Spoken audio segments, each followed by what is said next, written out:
Well, good morning, good afternoon, and good evening to all of you. Welcome to our third quarter meeting. I hope you've all been keeping well during these trying times. It has not been easy over the last 6 months, and we've all had to adapt how we live, how we work. But I'm optimistic, I'm always optimistic, that we will see the light at the end of the tunnel in the near future. I want to start by welcoming our official observers, our PIOB observer, Robert Buchanan, Junpei Kato from Japanese FSA, and of course, Everyone, thank you.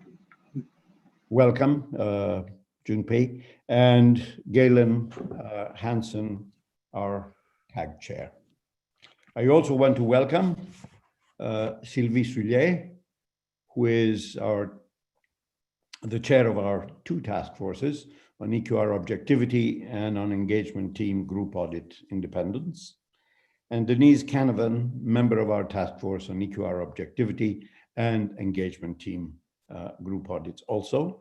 And I would also like to welcome Marta Kramarius, who is the new technical assistant to Lisbeth Hastermans.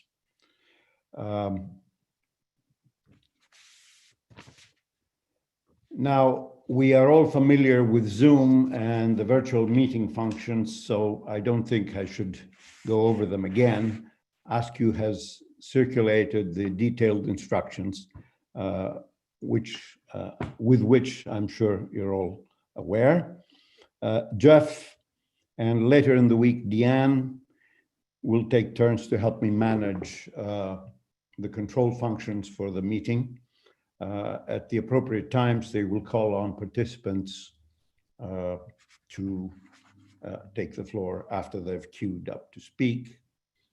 Now, let me briefly go over the highlights of our agenda. COVID notwithstanding, the board is entering a very busy period for the remainder of this year. We're at the final lap, so to speak. We have several very important projects that are coming to critical turning points and final approvals this quarter and the next. Let us please commit once again to working together closely to achieve a successful year. Our main priority for this meeting today and this week is to approve the final proposals on engagement quality reviewer objectivity. Each and every voice and each and every vote is, of course, important. We should avoid reopening issues that have been closed. If you have a substantial point to raise, it will be very helpful if you would also suggest a possible solution. For matters for which the direction to the task force is unclear, I will ask for a show of hands to facilitate the task force's turnaround of the document during this week. And of course, if you have matters which are of an editorial nature, this you should pass to staff offline. Let me also note that the IESBA is meeting this week to approve their final quality management standards.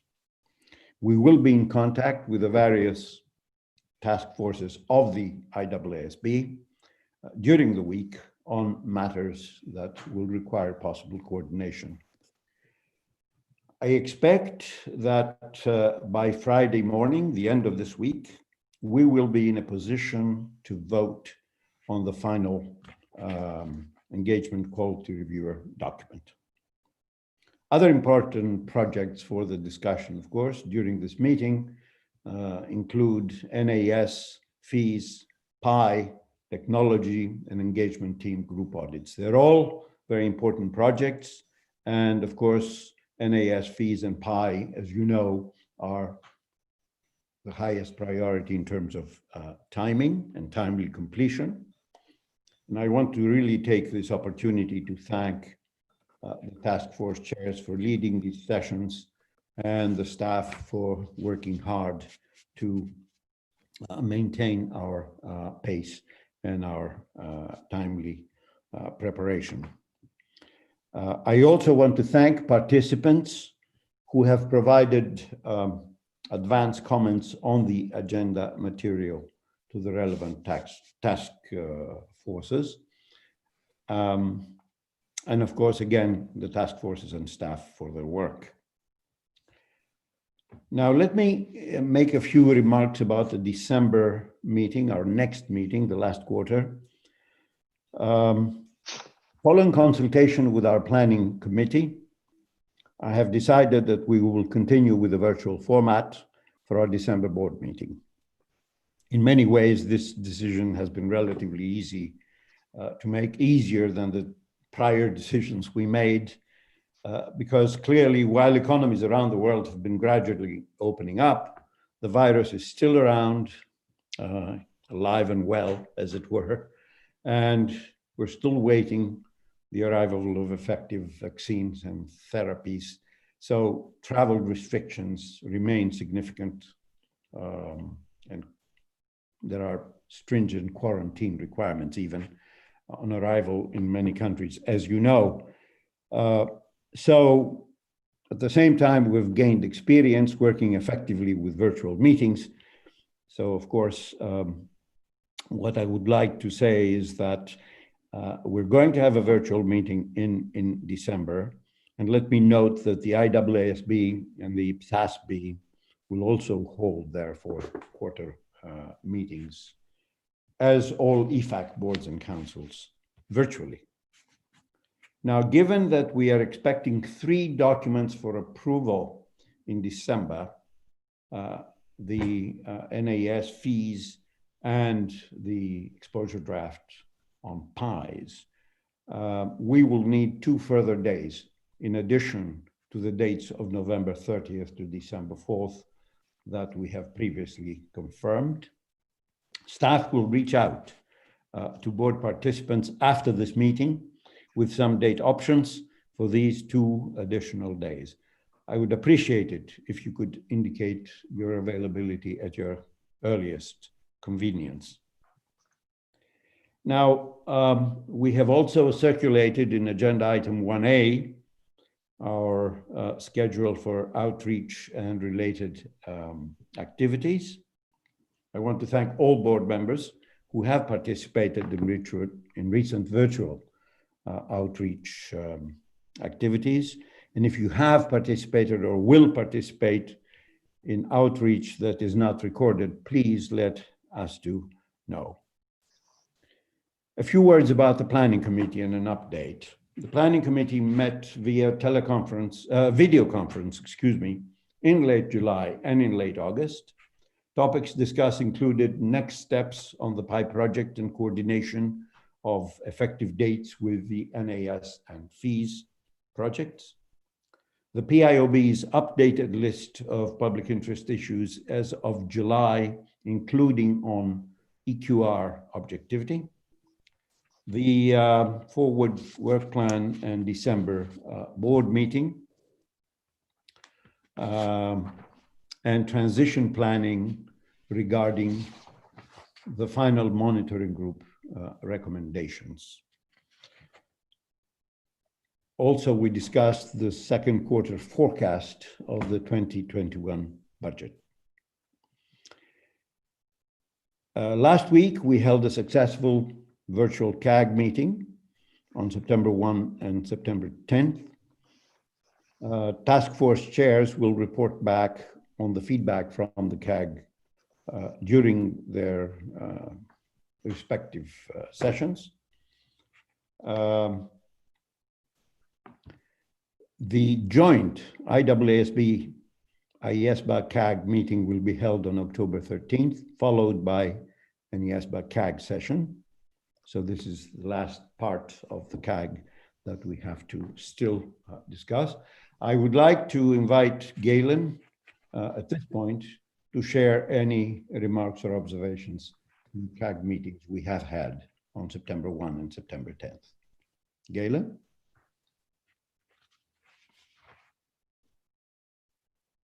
Yes, thank you, Stavros. I think we had a very productive meeting last week. We had a lot of comments, and the participation was great. I think everyone on the CAG was able to participate, which was a first as opposed to an in-person meeting. And I think we really spent some time on the major projects, especially, and a lot of activity, a lot of input, and not a whole lot of controversy, frankly. But I think we still had some excellent input. Thank you, Stavros. Thank you very much, Galen. And I, of course, echo the feeling that this was a very productive meeting. I believe a very rich discussion of the various topics. Now, let me fill you in on a few other important developments before we start our agenda. First of all, at the end of August, our joint working group we have with national standard setters on COVID convened for the fifth time under the leadership of Richard Fleck. The working group, you'll remember, was formed in the second quarter and comprises national standard setters from Australia, Canada, China, South Africa, the UK, and the USAI CPA. A second publication titled Using Specialists in the COVID-19 Environment, led by AICPA staff with input from IESBA and IESB staff, is nearing finalization for issuance later this month. Staff will be reaching out to a few board members and TAs for a fatal flaw review. Other publications are under development, led by staff from the South African regulator, IRBA, CPA Canada, and UK FRC. This initiative has further strengthened our working relationship with the national standard setters and has demonstrated our ability to leverage resources in an agile way in meeting stakeholder needs, as we do on this occasion. The working group will next meet at the end of this month and early October, and will be reporting accordingly about its progress. I have some positive news that FIDEF has translated 8 of the Exploring the Code series into French. FIDEF, I'll remind you, is the International Federation of Francophone Accountants and Auditors, an organization that brings together the orders, institutes, and professional accounting organizations of French-speaking countries and jurisdictions. The virtual meeting that we have with our national standard setters group will be held on October 20th and November 2nd, later this year. The joint IESB and IESBA national standard setters meeting will be held on November 3rd. Let me say that I'm very pleased to announce that Cam Leung joined the IESBA staff in New York last month. Cam is with us today, and I want to welcome you, Cam, to our first board meeting. A very warm welcome from all of us, and looking forward to working with you. Draft minutes of the June and July public session have been distributed to the board for review. If you have any comments, please email them to Cam by September 24th. I will be asking the board to approve the minutes on September 29th. Well, that has brought me to the end of my opening remarks. And since we have a very full agenda, I would like to proceed right away to our first item for this morning, which is IESBA coordination with the IAASB. This is agenda item 4. I would like to turn the floor to Lisbeth for her remarks on this. Lisbeth. Thank you, Stavros. Hello, everyone. Well, the very good news is that it's going to be a very short update, as you've seen, only 5 minutes on the agenda.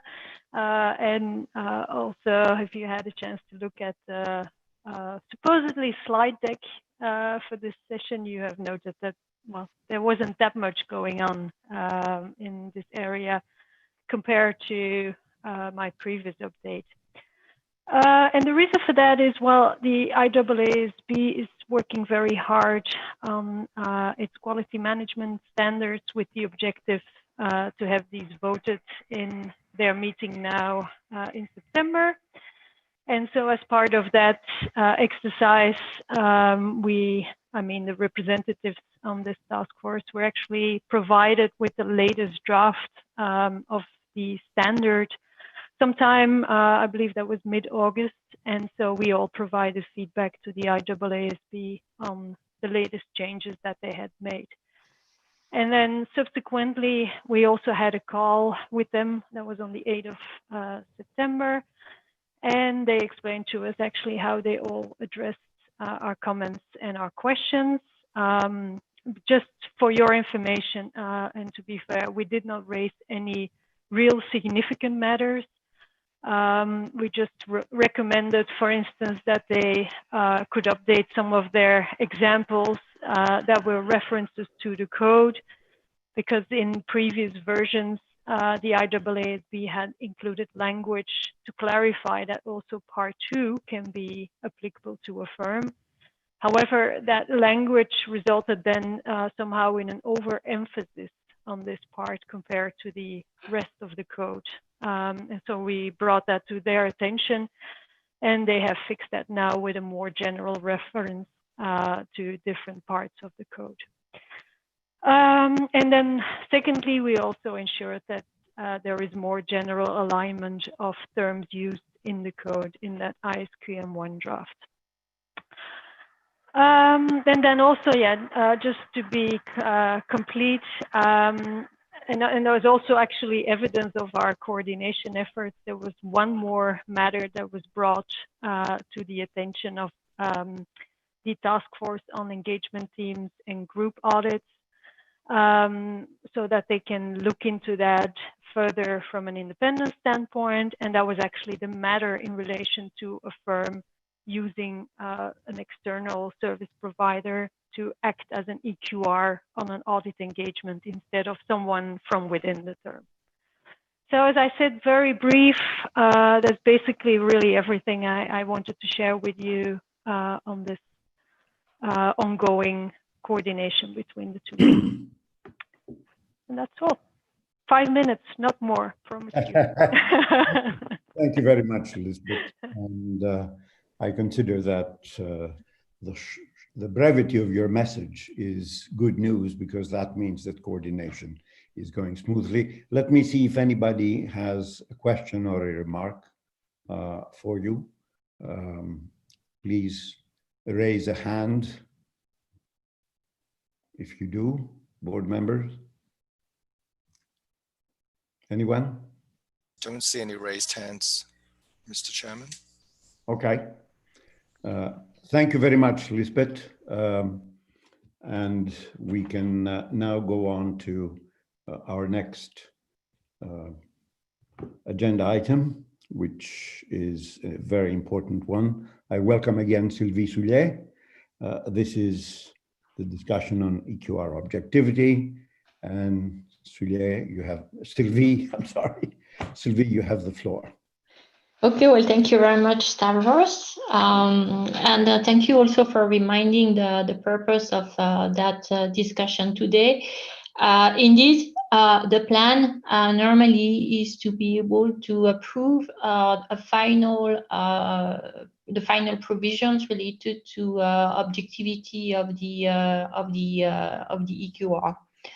And I hope we will be able to close, that journey that we expected to be shorter, but actually took anyway a few months. So let me move to reclarify the objectives of the session. As I say, consider a number of input that we have received since our last board meeting, including the input that we received from you during the board meeting. But we received a lot of additional input. Of course, you directed us to review certain elements or look again at some of the comments that we had received on the exposure draft. We also received feedback and input from other parties. One of them, quite important one, was the PIOB, and we will dedicate some time in that session to discuss the input and feedback from PIOB. But we also worked very closely in coordination with IESBA, really part of the overall coordination process. And we had a number of exchanges with them. And as Sarah was explaining earlier, they are also in the process to approve their provisions as well. So that coordination created a lot of input. Some other input that we received from last week also, because we presented all the work that had been done since the last CAG meeting.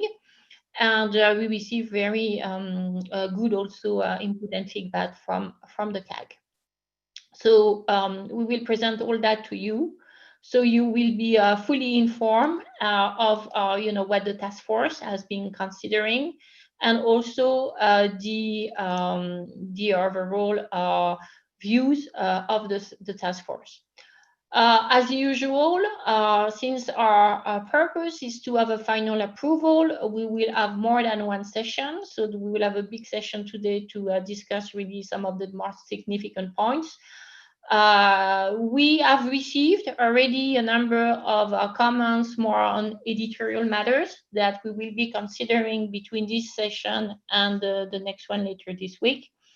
And we expect that for the next session, you will be able to have a fully revised statement, taking into account everything we would have had so far, plus the editorial element, plus the discussion that we have today, and that we will be in a position to approve the final pronouncement. So let's move on to the next slide, just to explain what I will be presenting to you on the agenda. The first key elements that I would like to give you is the report back from the CAG meeting last week, which is the most recent feedback that we received. We will, of course, address all the points that were raised in June and explain to you how the task force are considering addressing it. As I mentioned, the feedback from the PIOB is on one very specific part of the pronouncement, and we will dedicate appropriate time to explain to you the context, the nature of that feedback, and have some discussion about it. Since we are approving a final pronouncement and the text is not very long, we will have a walkthrough over the text. And there is one matter that, of course, we need to address after we discuss all the other elements, which is whether there is a need for re-exposure. We know already that we had the question about whether it would be needed or not needed to re-expose. So we will also dedicate some time in the session to discuss matters related to re-exposure. So let's move on to the first section, which is the feedback from the CAG meeting last week, well, 2 weeks ago. So I would like to summarize really the discussion with the CAG, highlighting some of the key input that we received.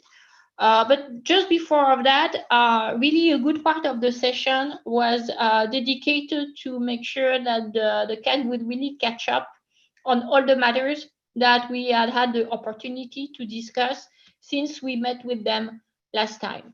So actually, we summarized for them all the discussion that we had after that CAG meeting, everything that happened in relation to the exposure draft and the comments that we received.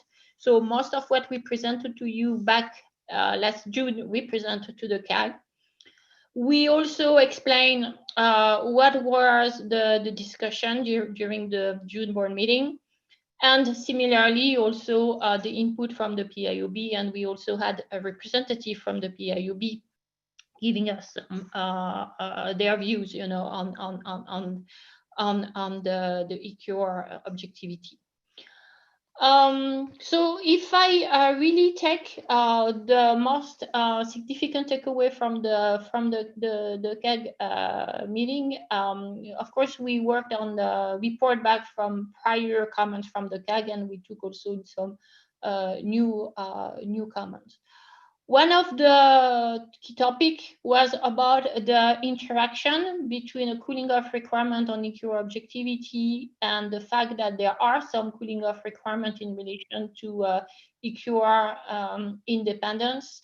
And so there were questions about the clarification and possibly also putting some cross-reference to clarify if there is any type of overlap, or if there is any need for cross-reference.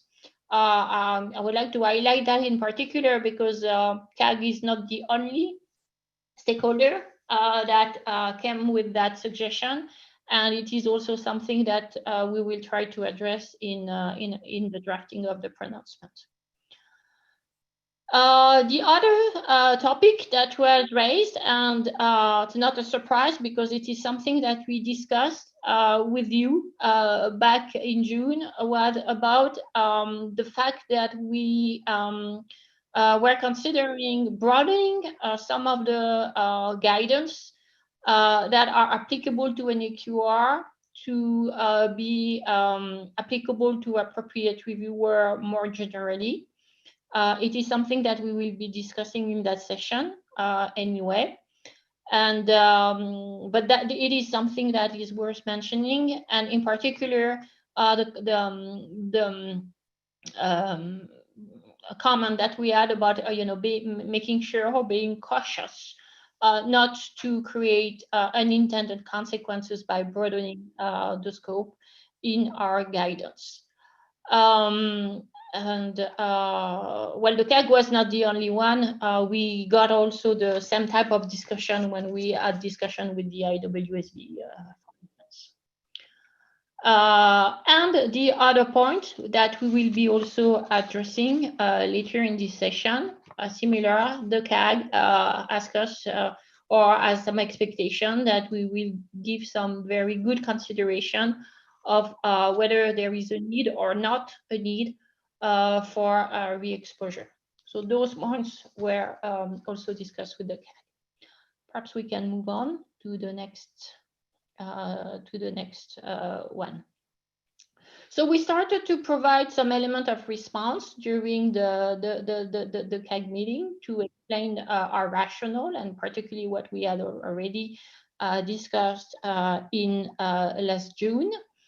The fact that we wanted, or we were considering broadening the scope from EQR to appropriate reviewer for a number of reasons. First, because we consider that the EQR is on itself a type of appropriate reviewer. So it makes sense, to try to look at the broader consideration of what is an EQR in a broader, more holistic way. And we were also explaining that our view when we were addressing the EQR was also not to focus on objectivity of that type of activity, reviewing activity in general, and that a lot of the information or guidance that we are providing to help users to address the threats to objectivity would also be very helpful in a broader sense. So it was really driven by the public interest viewpoint. The other point about the clarification, the interaction between independence and EQR objectivity, we clarify that EQR objectivity is not an independence matter. However, we acknowledge the fact that since we're talking about cooling off in various environments, some clarification to avoid confusion could be needed. And on re-exposure, as I say, we will have that discussion a bit later with you, and we confirm to the CAG that it is something that will be fully considered by the board. So we'll move on to the next slide. Okay. So very high level, we will go deeper into those matters later, but with the CAG, we were providing some high level responses to their challenges. So before I move on to the next subsection, I would like just to stop here and ask, whether you have any additional comments on those 3 topics that were raised by the CAG.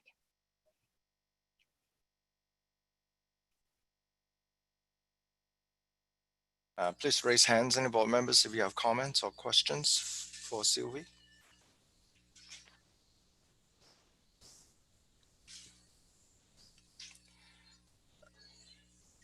I don't see any raised hands. Okay. Anyway, we will go back to some of those topics later, so you will have plenty of opportunity to further comment. So let's move on to the next subsection. Okay. So taking from where we were last June, you also raised a number of questions, challenges, and we had a number of discussion on what we proposed already in June. So there were, I mean, it's not a surprise, the topics that were raised during the June meeting were pretty similar to what we had in the CAG. So we discussed, we had, I mean, extensive discussion on the extension of the scope of guidance to appropriate reviewer. I would not repeat all the discussion that we had. Our understanding at the end of the June meeting was that the board was comfortable with the extension of scope of guidance to appropriate reviewer based on our approach, which is fully principle-based, and under the understanding that the EQR is a type of appropriate reviewer. And we also heard some of the comments from some of you about similarly unintended consequence, clarification, and we will be discussing that. The location of the cooling off requirement or reference to the cooling off requirement was also discussed, so we will talk about that. We had the agreement from the board that we will create a new subsection, section 325. You remember that in our exposure draft, we had a separate location in the guidance that was put for our exposure.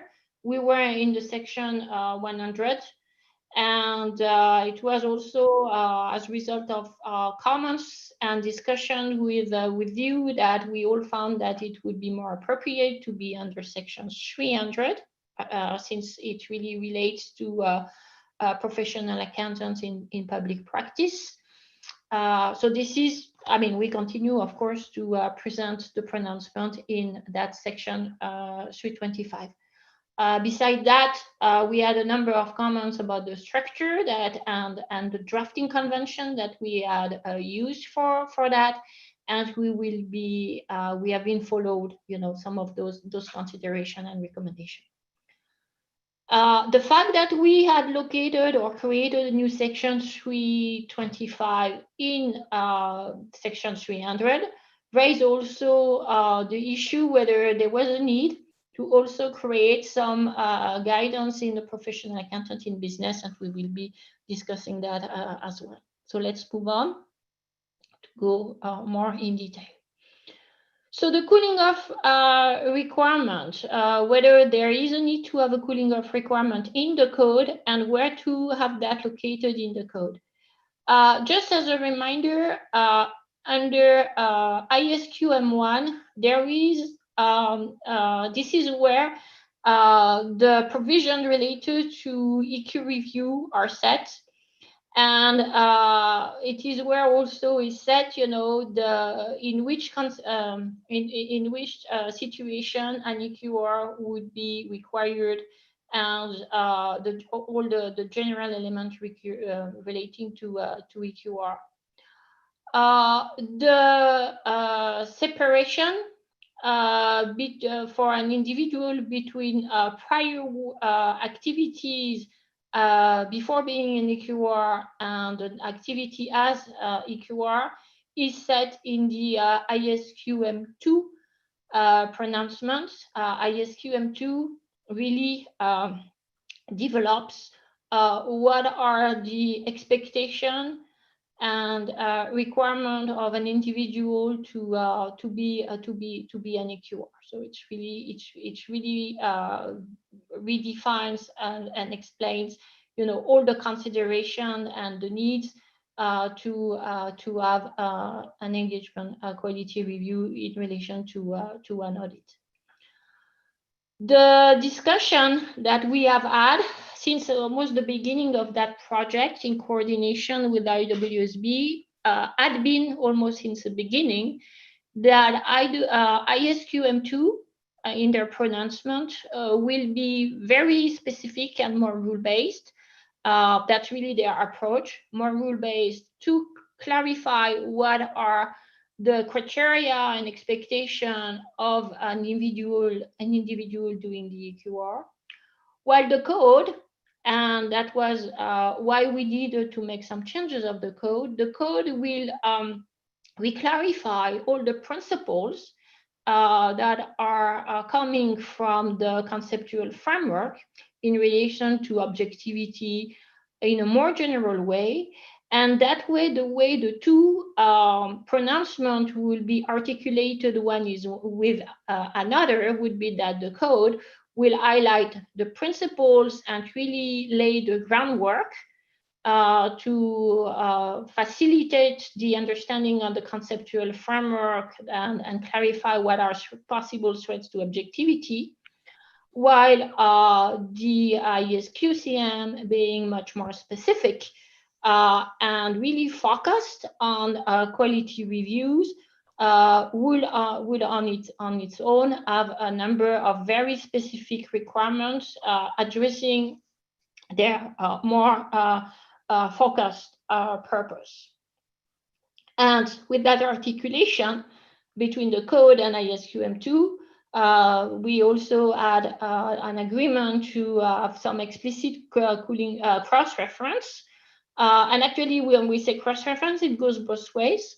ISQM2 having some cross-reference to the code, and the code having some cross-reference to ISQM2. So this is really the way we started to discuss with you in June. The task force, rediscuss and refine a little bit more on those principles. We had further discussion with IESBA, and this is really our proposal to continue with that approach at that point in time. So that was really our first level, I would say, of more refined response based on one of the key topics we discussed back in June. I will move on to the next topic. Okay. You remember we had pretty good discussion on whether it was making sense to broaden the scope. You remember some of you mentioned that our question why we are only addressing objectivity and not all other fundamental principles here. You provided us also with a number of input because we wanted to be pretty holistic in the type of threat that could affect objectivity. So we received input from you that we took in consideration. And there were also, as I mentioned, a number of suggestions about the structure drafting convention. So we worked based on all the feedback that we received from you during that last meeting, plus subsequent feedback we received. And we give a lot of consideration about that broadening of the scope. And when we came to you, and when it was last June, we were more like top-down approach. So really thinking, you know, when we are moving from EQR to a really a broader context, appropriate reviewer, and almost treating EQR as a subset or an example.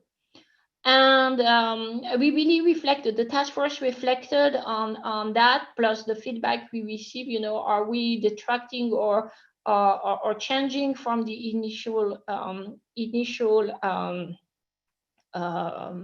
purpose that we were given, you know, in the project proposal. And the task force continues to think that even if for us the main focus is on the EQR, and that is our purpose, a lot of the material that we're putting together is very relevant for appropriate reviewer in general. Plus, the code is already very, very clear about that interaction between the two roles, you know, appropriate reviewer and EQR. The code in the extant code is very clear that an EQR is an appropriate reviewer as well.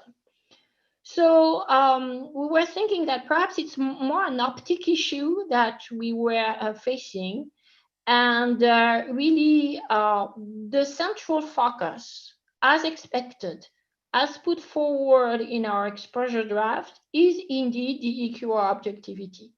That is really for us, you know, what justifies, I would say, the work that we have done. But we were also in the view that we should not miss our opportunity to enhance the robustness of the code by using some of the thought process, the consideration that we had to say, well, those principles, you know, are working for the EQR and would be also working in a broader sense for appropriate reviewers. So we were considering we should retain the material that we presented to you, you know, that June, and with which you were already comfortable, but change the optic to rather be top-down from appropriate reviewer to EQR, make it more like focus on EQR, really that's our main purpose, but be clear that it also applies to appropriate reviewer. And you may have noticed in the title of that presentation in the very beginning that we modified the title of our presentation from what was presented in June, because June we were talking about objectivity of appropriate reviewer.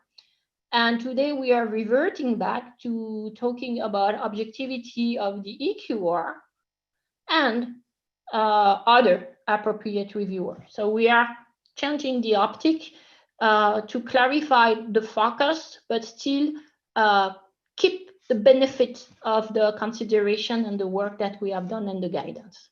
So that's our other response, I would say, that we are putting on the table based on all the feedback received. I will move to the next topic. I will open for discussion, you know, after we go through the key proposals. So the location, that section 325, we were, I mean, we heard you last time that you were quite supportive about the creation of a new section. You know, you understood our rationale quite well. The fact, and actually it was also responsive to a lot of the comments that section 100 was not as relevant as section 300. So there were the possibility to put higher in 300, but we accepted also, I mean, and we were in agreement with you that we should rather have a dedicated section. And that section 325 also helps us to, in that approach that I was just explaining, you know, even if we have now focused on the EQR, we can broaden to appropriate reviewers in general. So that's for us a confirmation that section 325 is the right answer. The way it is structured, the way we drafted it is also the right answer. And of course, the various interaction and cross-reference with ISQM1 or ISQM2 are still very relevant and making sense in that section 325. Let me move on to the last one. Okay, so those were really, you know, the three topics where we spend the most time in June. So here I'm putting together a summary of what you said and how we further considered our response. So this is why now I would like to open for discussion, at least on those three topics. See whether you agree with the task force view and you support, or if you have some additional comments. Thank you, Sylvie. So please, we're open for discussion of what was presented so far. I see Lisbeth's hand. Lisbeth, you've got the floor. Thank you. Yeah, just to respond to these three questions, Sylvie and the task force. So, location of the cooling off requirement, I've always said it, and I still support the fact that it should go in ISQM2 and not in the code, because of the reasons that you've also included in your paper 2A. It's more than just objectivity, it's also quality. So that's from that perspective, I think that should go in ISQM2. With regards to the scope, I am actually much happier now with the new approach in 2G. So I really want to applaud the task force for making this significant change, as I was really concerned with the draft from June. And then, yeah, location of section 325. Yeah, it is what it is. I still believe it would be nicer if it's closer to 300, but I'm not going to make a big deal out of it. So that's fine for me. Next, we have Caroline. Caroline. Thanks, Stavros. Sylvie, thanks for the report back. Just like Lisbeth, on the broadening of the scope, you know, it is an improvement from the first round from the June paper, and I do thank the task force for trying to address the concerns that we raised. Unlike Lisbeth, I still have an issue with equating the engagement quality reviewer with appropriate reviewer. I acknowledge that the engagement quality reviewer is an example of an appropriate reviewer, but not all appropriate reviewers are and should be held to the same standard as an engagement quality reviewer, and not all reviews carried out by an appropriate reviewer should be to the same standard as that of an engagement quality control review. An engagement quality control review is set out in the international standards on auditing, and it's clearly defined, whereas in the case of many appropriate reviews that are carried out as safeguards, there's no professional standard to guide or direct that work. In addition, in our IESBA code, we acknowledge that an appropriate reviewer may be a professional accountant, but it also means that an appropriate reviewer might not be a professional accountant. Whereas in the case of an engagement quality reviewer, that is a role that is undertaken by a professional accountant. So I think there is a distinction between the two, and my concern in in us grouping them all into one is that it might lead to misunderstandings of the level of reviews that are undertaken by other appropriate reviewers as safeguards. Thank you. Thanks, Caroline. Sylvie, do you want to take one more comment? Yes, actually, I was taking some notes about the comments. Okay. So I can take another one. Yep. Next, we have Jinpei Ko, our observer from Japan FSA. Jinpei, you have the floor. Jinpei. Thank you very much for your explanation on objectivity of appropriate reviewer. I have a similar question as Caroline mentioned.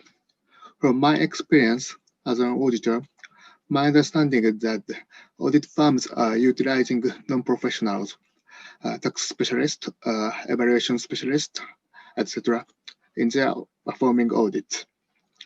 Some works which were performed by the specialists were sometimes reviewed by only other specialists who did not perform procedures, not accountant specialists.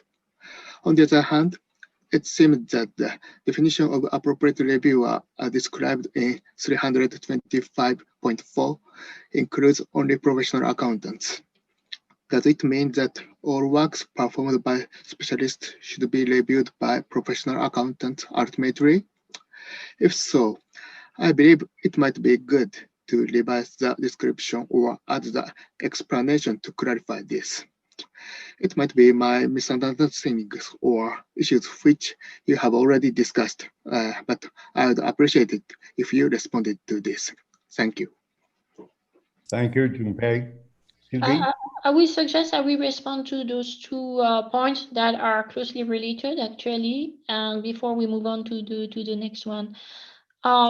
I think, and perhaps it's something that we need to address with the drafting, but the view of the task force is that we do not consider that EQR equals appropriate reviewer. And perhaps, it probably showed that we need to improve the drafting for that. Because really in our mind, we don't consider that all appropriate reviewers should be held at the same standard in relation to objectivity as an EQR. To us, EQR is really probably the highest level of standard in relation to objectivity here compared to the other appropriate reviewers. And that's really what we are trying to organize, have the focus on the more, let's say, demanding level of expectation on the EQR, which is really governed by the provision of ISQM2, and take that and consider that, there will be some other situation where we have appropriate reviewers. And in our mind and in the way it is defined, we don't necessarily consider that an appropriate reviewer always have to be a PA. Actually, in the definition, it is clear that it could be a PA, but it doesn't say that it is always a PA. So we consider that the guidance and the consideration during the evaluation of the potential threat, etc., are equally useful to look at whether an appropriate reviewer is meeting is complying with the fundamental principles.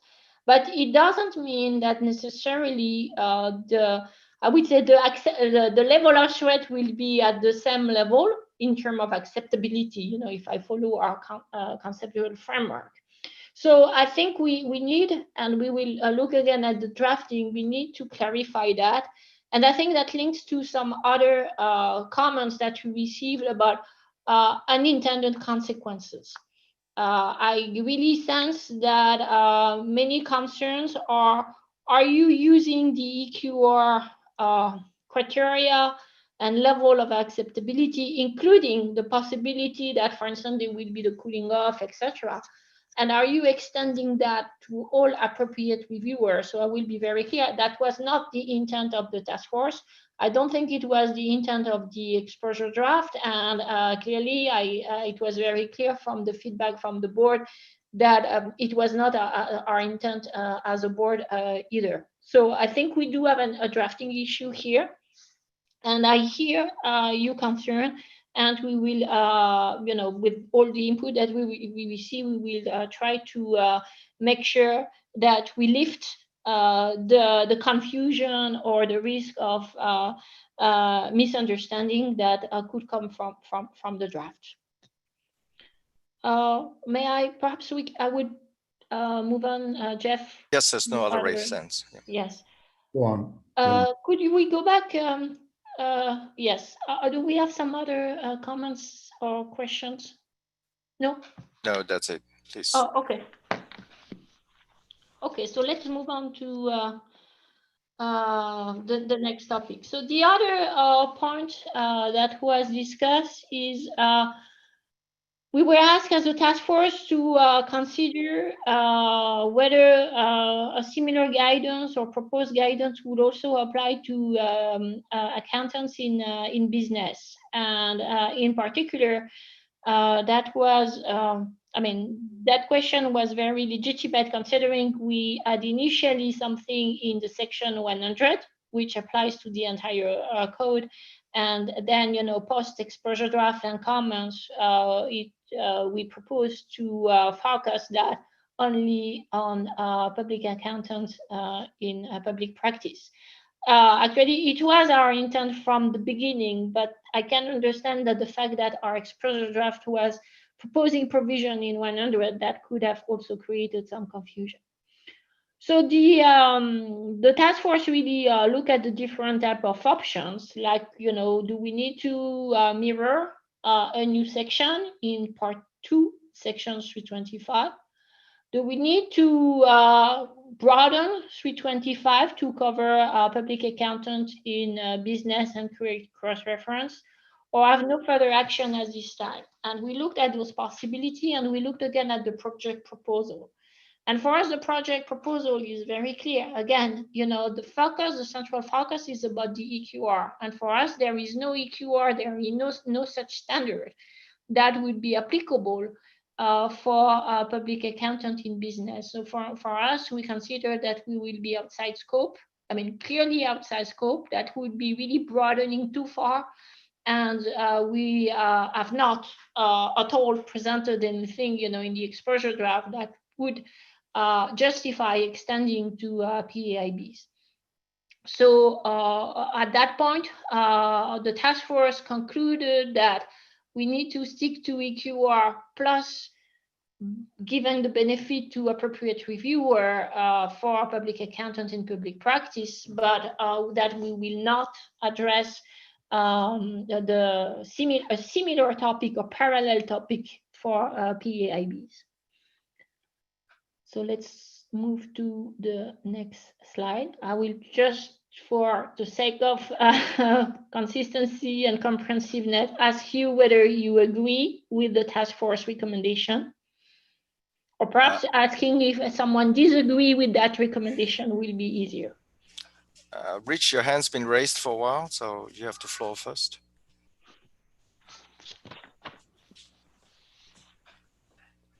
You're on mute. I'm sorry, my comment was on the prior slide about the 3 questions there, but I'll defer, come back to that later and let others answer this question at hand. Okay.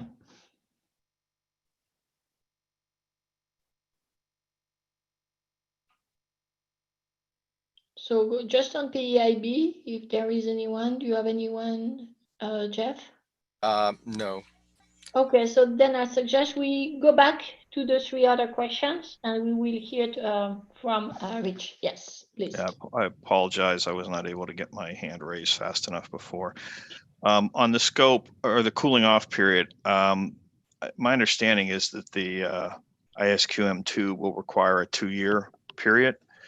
I would not object to mirroring that in the independence in this project.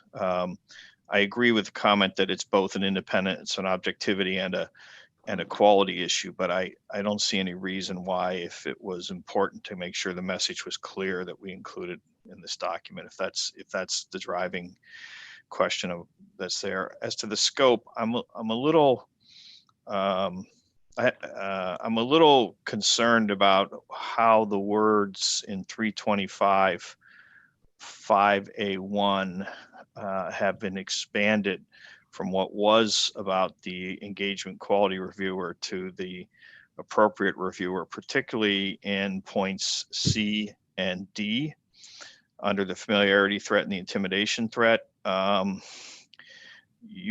You're talking about anybody who might be appropriate reviewer on any level in an engagement, not just the EQR here. And I don't believe that it might be practical, particularly for D, to deal with that.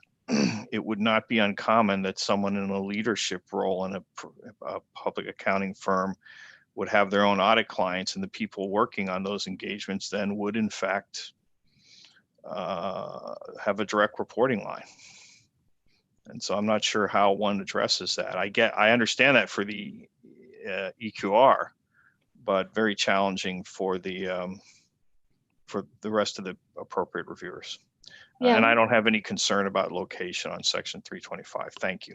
Yeah, I think we will go back to that one, in particular when we will doing the walkthrough, but we can address. I think that, and perhaps again, it's a question of drafting. I don't think that doing any type of review or reviewing your own team raises to making someone an appropriate reviewer. The fact that you have a team that you oversee, you give them instructions to do certain things, and then you review their work to make sure that your instructions are being followed. I don't think it is making you equivalent to appropriate reviewer as defined.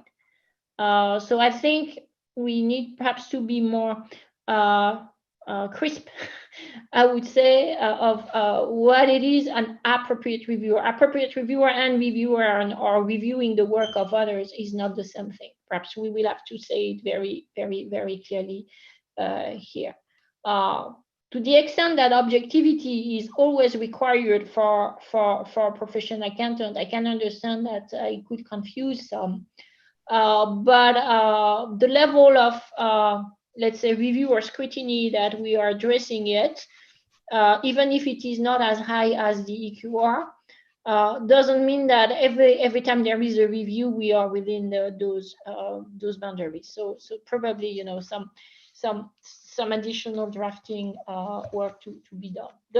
Or just clarifying that, you know, a review that is done under common oversight would not qualify here, just to be clear. But and again, your comment raises the same topic that we received on make sure that you don't create unintended consequences, and we hear that and we will try to address. Yes. Thanks, Sylvie. Any comments to Sylvie's last point on the three options and the task force preferred option C with respect of the proposed guidance to PAIB? I don't see any raised hand, Sylvie, so I think. Okay, so let's move on. So we will keep a few ones here. Yeah, okay. So let's move and talk about the feedback that we received from the PIUB post June meeting. So after we met or virtually last June, and we got all your feedback, there were a number of interaction and feedback received from the PIOB. Particular staffers mentioned the letter on meeting the public interest that we received, that the SSBs received, and that were directly making some reference to what we have in EQR objectivity. And there were also a number of further interaction and dialogue directly between the PIUB and you, Stavros, also James Gunn, and that topic was also raised and further discussed. Plus, there were some confirmation of the views of the PIUB from the PIUB representative at the last CAG meeting. So I would like to summarize the three really main points that were raised by the PIOB and discuss with you how the task force, is considering addressing or responding to it, and also get your views about, what could be the possible solution. Just as before we go into the details here, the PLB had been very, very supportive of all the work of the task force and the coordination with IESBA. They had approved they were supportive of what we did with the exposure draft. So it seems that we have some kind of a disconnect of the interpretation of the comments that we received as well, and also some very, very strong positions about the POB as matters of principles of what they would expect to see in the code. So we looked at their points, and we wanted to come with you and look, I would say, more from a pro and cons viewpoint, taking the PO views and with the information that we receive from various stakeholders, having also reviewed the content of the comment letters, try to really find, what are all the points that we have in front of us, and explain our rationale and also get your input for that. So the first point, and again, something that we discussed, is how do we have an interaction of the cooling off period addressing the EQ objectivity with the cooling off in the long association provision in section 540. The first, I would say, level of suggestion by the PIOB was to have the cooling off related to objectivity and the cooling off related to independence located in the same section in the independence section of the code. So we wanted to explain that the independence provisions and the objectivity provisions related to quality were of a different nature. But we understand that there is an expectation to apply both cooling off period at the same time, because there is a need to meet the two requirements: objectivity of the EQR in relation to their activity and work in the audit, and also all the independence requirements that are related to the familiarity threat with the client that are addressed in the independence section. But nevertheless, we wanted to reiterate that we're talking about two different types of threats and context. And even if we are talking about safeguards that are similar in nature, a cooling off, we are not talking exactly about the same type of context, fact, circumstance, and threats. However, we can understand the risk of confusion because we're talking about cooling off applicable to the same individual, and we were open to clarify through the appropriate cross-reference in the two location, independence one and objectivity one, to avoid any risk of confusion. But the task force is in the view that we should not merge the independence cooling off requirement with the objectivity cooling off requirement. The second point was about the code should have explicit requirement to have a 2-year cooling off period from an EQR in the situation where an engagement partner moves to an EQR role. And it is, I would say, the approach that is kind of different from what we had intended in the beginning. So we'll come also with some pros and cons. Then there were some expectation that there will be coordination between IESBA and IESBA in relation to the scope of application of a cooling off requirement. Particularly, the PUB was expecting that we would have a cooling off requirement for the quality review of pies. So perhaps I believe we have actually, I should have used some of the next slide that are more with those pros and cons. So let me, yeah, from that perspective. So in general, the 3 points that the POB was putting forward, the rationale is that it would support a stronger code.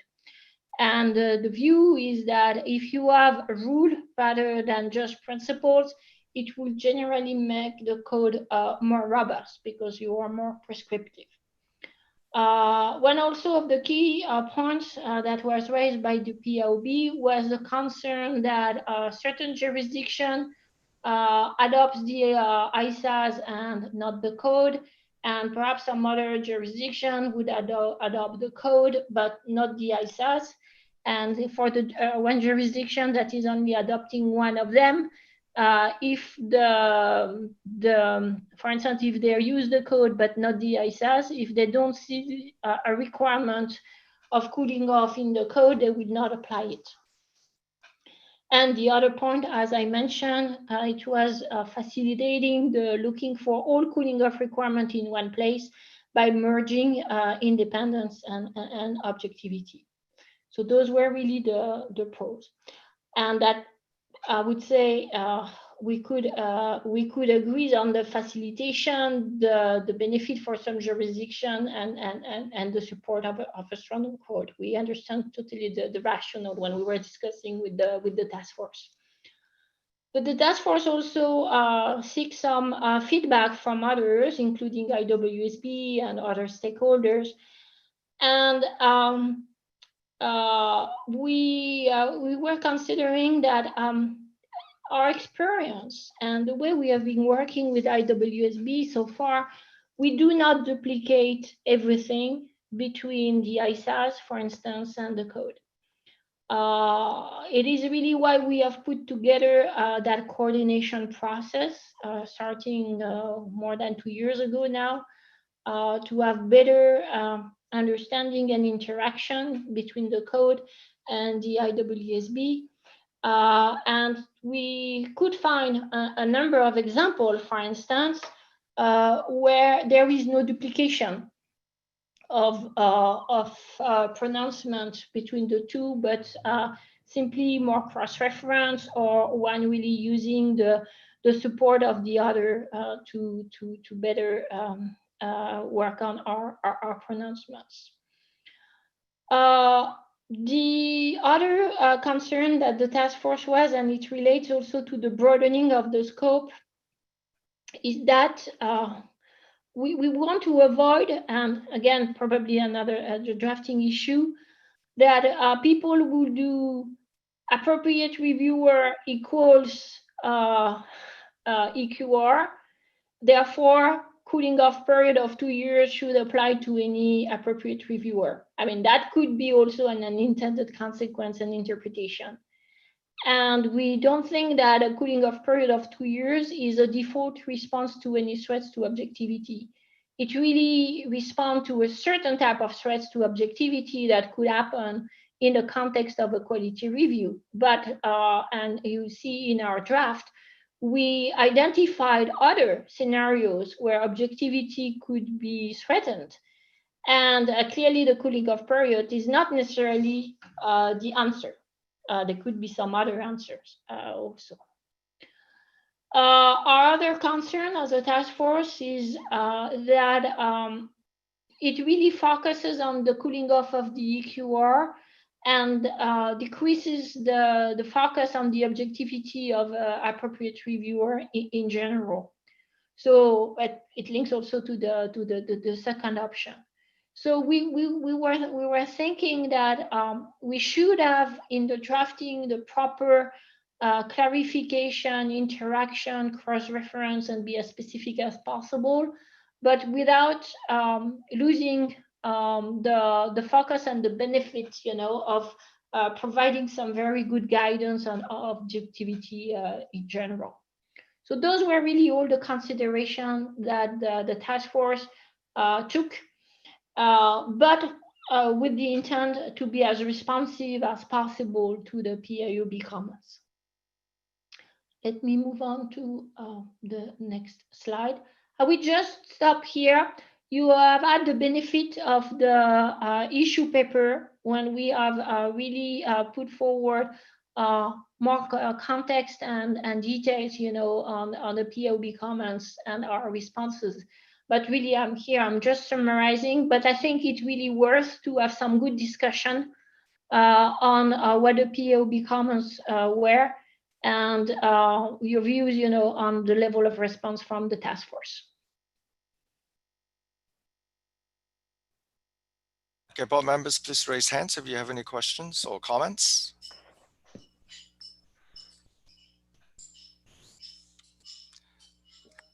Stavros?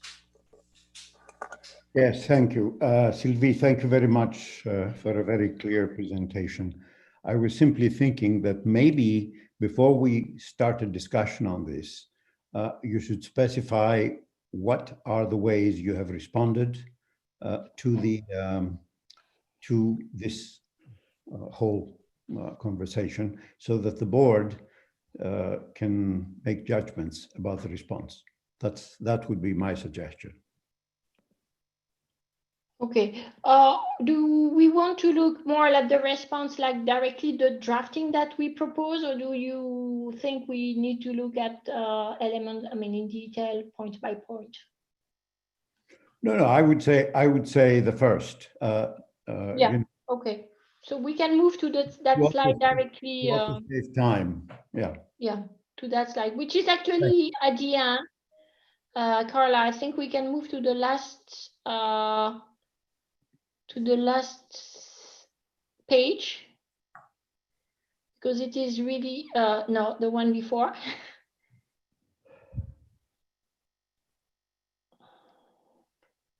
Next one, Carla. Again. One more. Another one. Yeah. Yes, this is here. So as I explained already the two other points, which is the location. Shall we have the independence cooling off and the objectivity cooling off in the same section before we move here? And here you don't see it in the draft, because the task force position is that we shouldn't have in the same location independence and objectivity. As I explained, we're talking about really two different sets of facts and circumstances. To us, we would expect perhaps some cross-reference, but not putting objectivity in independence or vice versa. So here, and I don't think it is presented here in the slide deck, but we intend, and we will circulate that to you. We will put some cross-reference in the long association, and here you have at the end also a sentence clarifying that the requirement does not amend or override the requirements in long association. So just for the sake of clarification, those two issues are separated, but make sure you don't miss it. So that's our first element of response to one comment from the PIOB. The other comment about the jurisdictions that are adopting the code versus the ISAs, or only the ISAs and not the code. We agree on the principles, and I think it's a valid comment. However, we were looking at the jurisdictions that are adopting the code and not the ISAs would be extremely rare. Actually, it's in general, it's more the opposite. So you would have jurisdictions that are where there are some audits. they will have the ISQM2, and the situation would be that if they have ISQM2, they may have the code or not the code. So it's clear that if there is an expectation from public interest to have a 2-year cooling off period, it has to be in ISQM2, because that will cover most of the jurisdiction. The second consideration that we had ourselves was that to the extent that the QR is defined in ISQM1 and ISQM2, if we say in the code, even if we say in the code, an EQR needs to have a cooling off period, if they don't have EQR, the provision in the code will not be valid either. So it is very important to have that provision in ISQM2 just from the viewpoint, of those jurisdiction not adopting the 2 sets of pronouncements. So for us, and that was also the agreement with IESBA. The last point is about we need to have the cooling off requirement set firmly as a requirement in the code. And again, our position was the entire approach that we had with the coordination has been we set the principles, and ISQM2 sets the requirement, and they are interrelated and they work together. However, we have no problem to cross-reference. On the contrary, and because really the concern of the PIOB was, could there be a jurisdiction that is missing it? So in the prior text, we were talking about cooling off period in a very high level way. And the way we are proposing to modify the text is to be much more direct and straightforward in our cross-reference. So like not duplicating, but summarizing what is in ISQM2 and being very, direct, saying that ISQM2 requires firm to have policies and procedures as condition for eligibility to have a 2-year cooling off period. So all the key elements that are further developed in ISQM2 are clearly in our code. It is still application material because we consider it's still not our remit to set quality criteria. And we know that they are here in ISQM2. But nevertheless, everything is said here, and it is impossible for a jurisdiction that is following ISQM2 to miss if they are just looking at the code, for instance. So that was really our proposed response to PIOB. And we were thinking that I would also preserve the interaction that we wanted to have between both ISQM2 and the code. So this is really the revised text that we expect is responsive to PIOB comments, but still preserves, I would say, the entire process and coordination that we have done so far, and also preserves the fact that in the exposure draft, we were extremely clear in our memorandum that the code will stay principle-based and not rule-based. So here I will just stop here.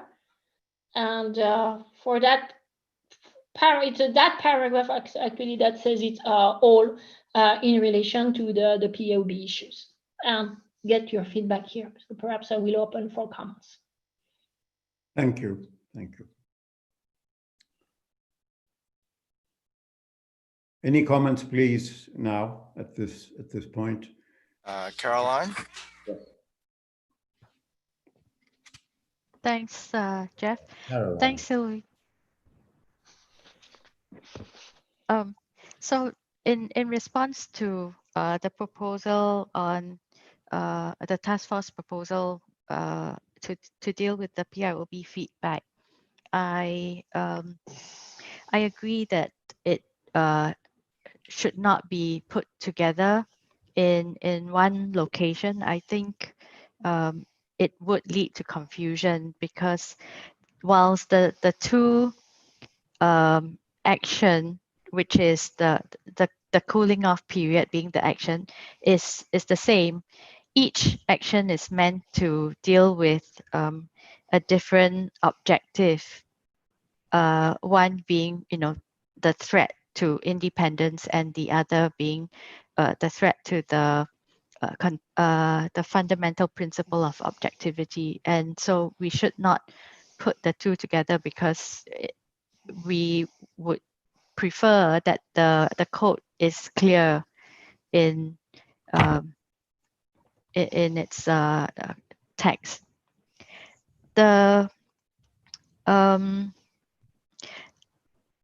I have no concerns with what you've drafted, or how the task force is proposing to include the 2 years and the reference to ISQM2 in 325.7 A3. I think that is the right way to move forward. I do have a concern though with 325.3. And this is really going back to what you acknowledged earlier, Sylvie, about maybe that the way that it's currently drafted or set out could lead to confusion and a misinterpretation that things like the cooling off requirement applies to all appropriate reviews, given the language that's set out, or the draft that's set out in 325.3 currently. Could you show 3.5.3, Carla, just to make sure whether we are, is it something? So 325.3 says this section sets out specific application material relevant to applying the conceptual framework in relation to objectivity of an engagement quality reviewer, and an engagement as an engagement quality reviewer is an example of an appropriate reviewer. The application material in this section also applies to appropriate reviewers. Okay. So I that think this last, is, yeah, if I may, this is not something that the part of the PIOB issue. I would like to discuss that at a later stage when we do the workthrough on the rest of the text. I think I hear you. This is what you were explaining earlier, and I think it's indeed we need to work on that. But that part, I would like, if you don't mind, finish on the PIOB feedback, and then we can go back on the text if you don't mind, Caroline. Sorry to interrupt you here. So on 325.7, which is I have no issues with what's drafted there. Thank you. Okay. Thank you, Caroline. Other comments Any on other comments? 3.5.7? Please. Galen? Yes, if I might. In the CAG meeting, one of the CAG members, with an investor perspective, indicated that she felt like the 2-year period was pretty short, and just expressed disappointment that there was no more investor input to the ED is what was received. I only mention that because she felt like the cooling off period was pretty short, and favored an explicit cooling off period, as did the PIOB. And in that respect, when I'm looking at 325.7A3, that last paragraph on the screen, I'm wondering if where it talks about a 2-year cooling off period, since this you're referencing back to the EQRs, or excuse me, the ISQMs and in company or firm policies, whether you could make that a minimum 2-year cooling off period, because a firm might feel under their policies that a longer period would be justified. But I think that would be a bit of an improvement. And so I would suggest that, without trying to wordsmith this too much. The other, and then I had sort of a question for you, if I might. In the code, there's discussions about a breach of independence. Well, what if there's a breach of objectivity under this standard? Where does that go? Independence, if it's breached and not cured, then you're talking about an audit that is not independent. What about an audit that's not objective? I mean, that doesn't show up in the audit report. So I think that might be an unintended consequence unless breaches are specifically addressed. Thank you. Again, and I will respond to your 2 points. Your first suggestion to put a minimum of, that will put us at odds with ISQM2. Because ISQM2 sets that 2 year. And if we do something different, then we would have the code and ISQM2 saying 2 different things. So there is also, the need to make sure that the 2 boards are more or less, if we refer to them, we need to refer to them in a way that is accurate to them. So we can pass your comment to the IWSB. But to the extent that we refer to their requirements, we cannot modify it. So that's something that would be more difficult for us. I understand it's a coordination issue. Yeah, I agree. Yeah. The other one on the breach, we do have provision on breaches. Perhaps it was Richard Fleck who was the task force. We do have an entire subset of breaches of independence, but we do have also a full process to deal with breaches with the code and the fundamental principles in general. It is not as I would say prescriptive and developed as we have in relation to independence, because there is not the same in not all situations you have the same level of access to those charged with governance, etc. But all the principles that are more prescriptive in independence are present for breaches with the code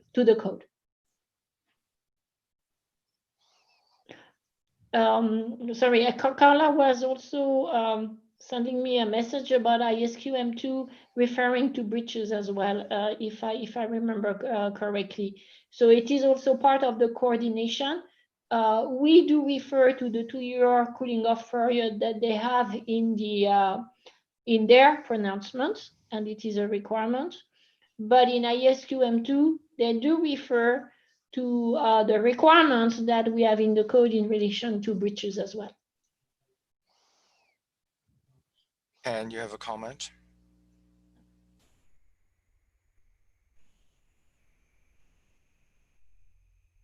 You're on mute, Ken. I'm sorry, I was on mute, yes. No, I just wanted to go back to Galen's first point, and the point I really want to make sure the board understands is that the engagement quality reviewer is a role that is very unique in the audit space. It serves a very specific function, and there are really in practice a limited number of individuals who really meet all the eligibility criteria to serve in that role. And therefore, it is always a balancing act in terms of how to manage the threats that may be created in the particular circumstances when an individual is being considered for appointment to that role. And we have heard time and again, and certainly we did hear that quite some length when the board debated the long association provisions or revisions to Section 540 from a large segment of our stakeholder community, particularly the small and medium-sized firms, about their concerns regarding the availability of individuals who are able to serve in that role. Again, this is a very unique role. It requires the right level of expertise, the experience, but importantly, the level of authority.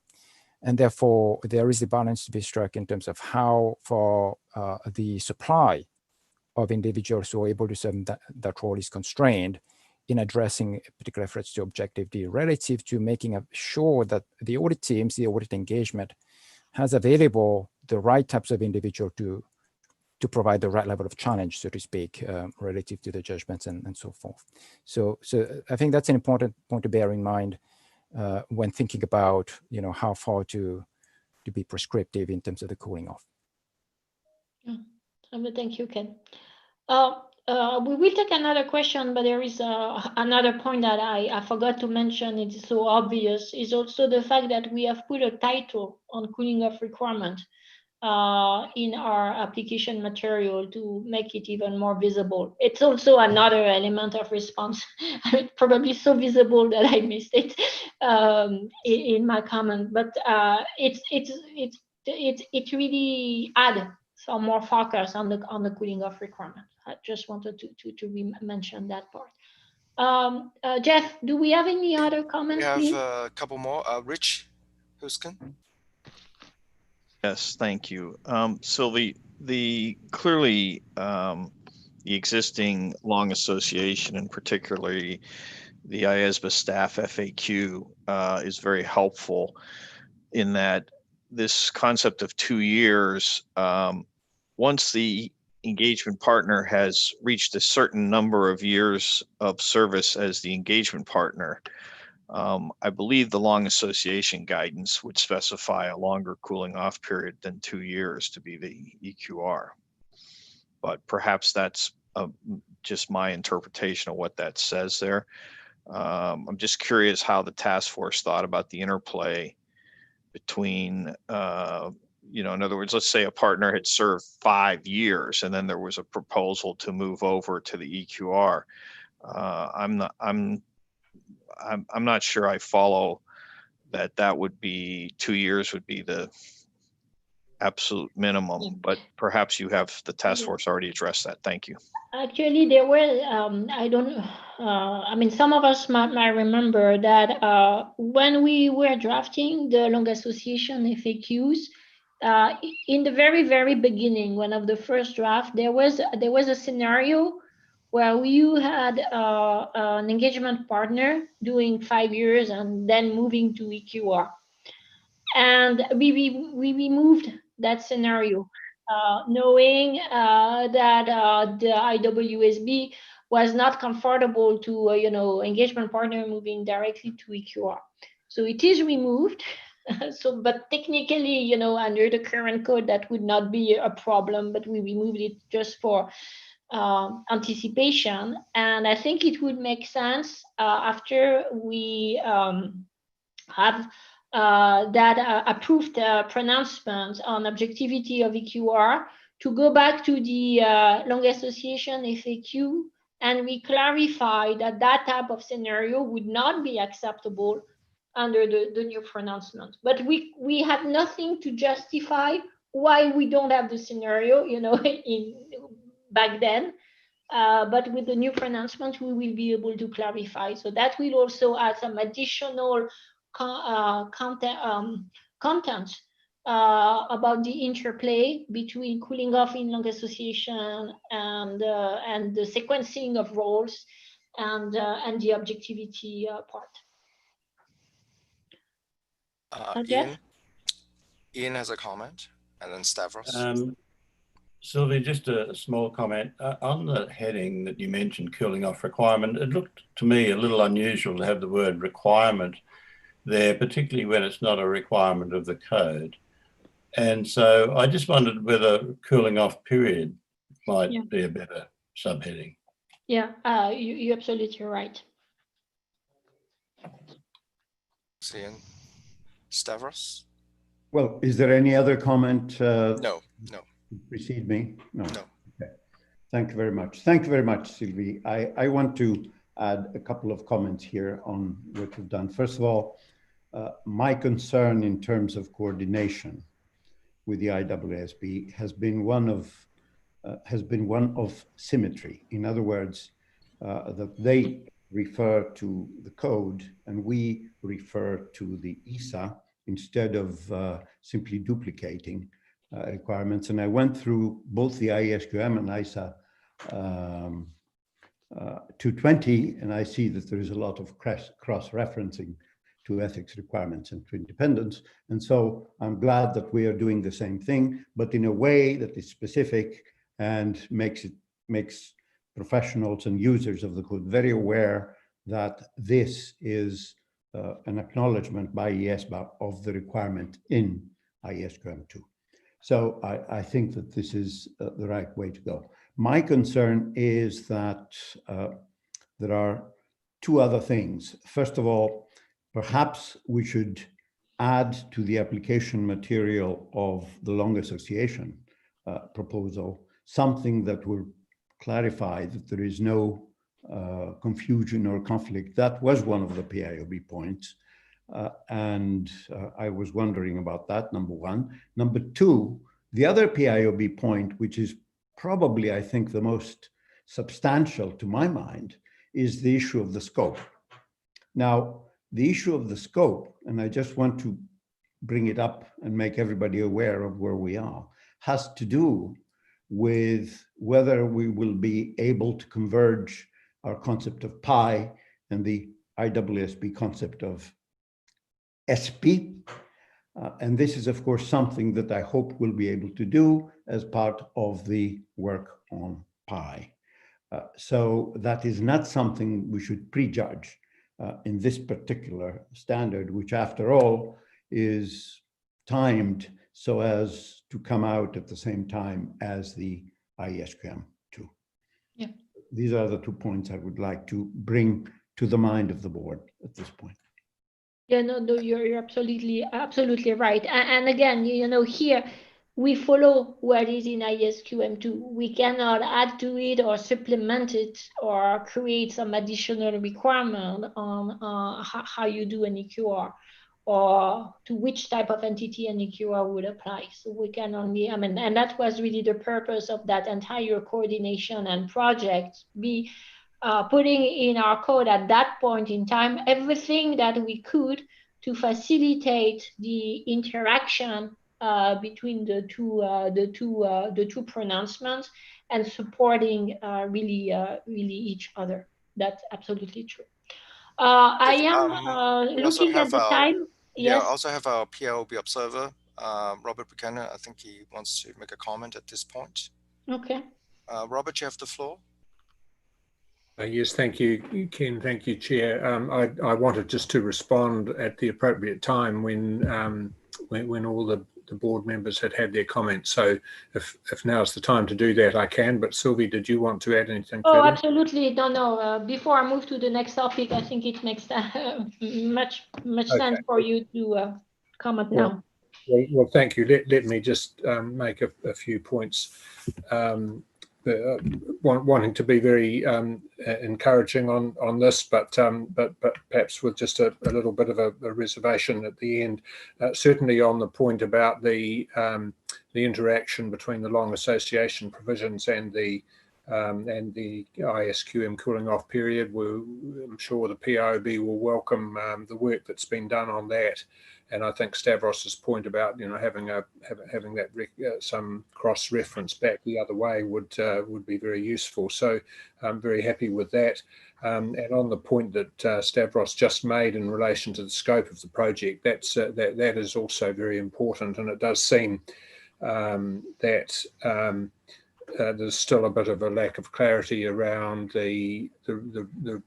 what the actual scope of the project is, and I picked up earlier on some concern about the drafting with that, and an agreement, Sylvia, that you'll take that back to the task force. So I think that needs some further work. The linkage with the PI project is obviously very important, and it's great to have that on the table. But from my mind, I was a bit confused as well about the interaction between the appropriate reviewer and the EQR and the drafting. So some further refinement over the course of the week would be good. Just to come to the point about the duplication issue, this is quite an important point for the PIOB, and I think I need to signal that. But it's been a good discussion. I prefer to frame the issue not as one of duplication, but more one about having parallel provisions. And the starting point for me is the statement that's been made already, that that objectivity is both an ethical issue and a quality management issue. And so if you take it from that starting point, then I think the point needs to be made then that the code needs to be explicit about how it deals with the ethical side of things. And there's certainly questions of coordination, aren't there, between the IESBA and the ISQM provisions and what the code says. But the code also needs to deal with its own business. And so I think the point being that if there is a threat to the fundamental principles, that's evaluated and there needs to be an ethical response to that, well, then that needs to be dealt with within the code. And I don't think there's any disagreement about that. But the point is, does that need to be at the same level as the long association independence provisions are, which is at the level of a requirement, or is it sufficient to leave it to the conceptual framework to make the judgments? So it is an important issue, I think, for the POB, and be interesting to see how you work that through into the final approval. But one point that I would just make is that if the board decides to not to have a requirement and to retain the cooling off period for the EQR as an example of a response, if that is the position of the board, then I do wonder whether it might just be worthwhile having an explicit reference to the fact that this threats to objectivity can be either a quality management or a ethical issue or a characteristic, or both. And that might be something that you might want to consider further. So happy to take any further comment on that, but it's a positive discussion, and we're certainly very keen to continue working closely with you on it. Thank you, Chair. Thank you very much, Robert. Just very quickly, when we say it is an example of action, we consider it is an example of action that could work for other situations of appropriate reviewers, not only EQR. This is why we want not to be too prescriptive here, because depending on the facts and circumstances, we don't think necessarily that prescribing 2 years makes more sense. So that's where we wanted to be cautious when we are looking at appropriate reviewer in general. And but on the other hand, we hear you and we support the 2-year cooling off period for the EQR in the context of ISQM2, which is why we wanted to have a much more direct and explicit requirement. So we are trying to, have the two, if I could say both in the code, because we don't want also that the possibility of cooling off in other circumstances could be dismissed. We want to highlight it as well. So that's where we are trying to find, the right balance between example in a broader situation and the reference to the requirement in a very more narrow specific situation of the EQR. So that's how we are trying to be responsive to your point on the EQR, but again, not losing the benefit of that thinking in a broader situation. So that's really if I summarize our position. Stavros, I am sorry. Yeah. If I may just very quickly respond to that, so to thank you for that, and to note that that last paragraph which we've had up on the screen is that's still the one that's there. That is good to have that explicit reference there. There's no doubt about that, and that does make it clear. And I think part of the point about the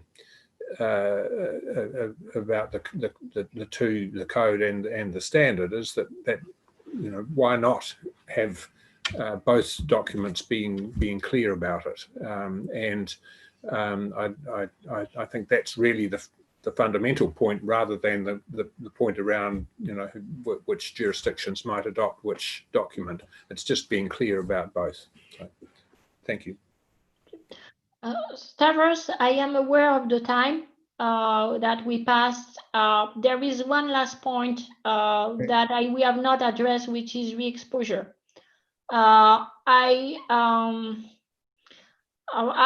Perhaps we may not have the full debate on re-exposure now, because re-exposure will have, we will have the more educated view about whether we want or we will not re-expose after we come with some new drafting. But nevertheless, I would like to at least put as a reminder before we close that session to the board members, what are the situations where re-exposure is usually required, which for you really to have in mind. It is something, of course, that is in your issue paper, but for your reference, I think it's important to see the 3 situations where there are re-exposure, which is normally when there is a substantial change from a proposal that was not presented in the exposure draft, and that would bring something totally new where we would have absolutely no comment or no suggestion from commenters. Also, matters that were not previously deliberated by the board would also be a good reason for re-exposure, or a total change, of course, of the substance of the pronouncement. So those are the 3 key topics for re-exposure. Very quickly, if I push to the next slide, we were looking at for your consideration, if you think about re-exposure, the way we have made some changes based on the exposure draft. Very quickly, I think it's not a surprise for you, the task force does not believe that with the direction that we're taking, that will warrant re-exposure, but of course we will have the discussion and we will hear from you. We believe that what we presented now, it's really the focus on the objectivity of the EQR, with some guidance applicable to other appropriate reviewer, but the focus is still the same, objectivity of the EQR. The view, and perhaps we will also discuss that again later, but what was presented in the exposure draft was that the code will be principle-based and ISQM2 would be rule-based. So if we continue to have that approach with the cross-reference, we continue to be true to what we put in the exposure draft.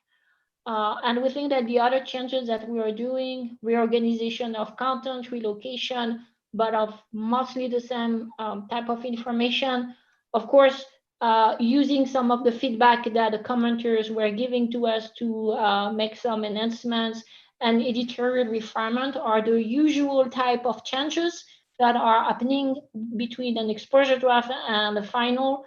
So those were really those elements that the task force was considering.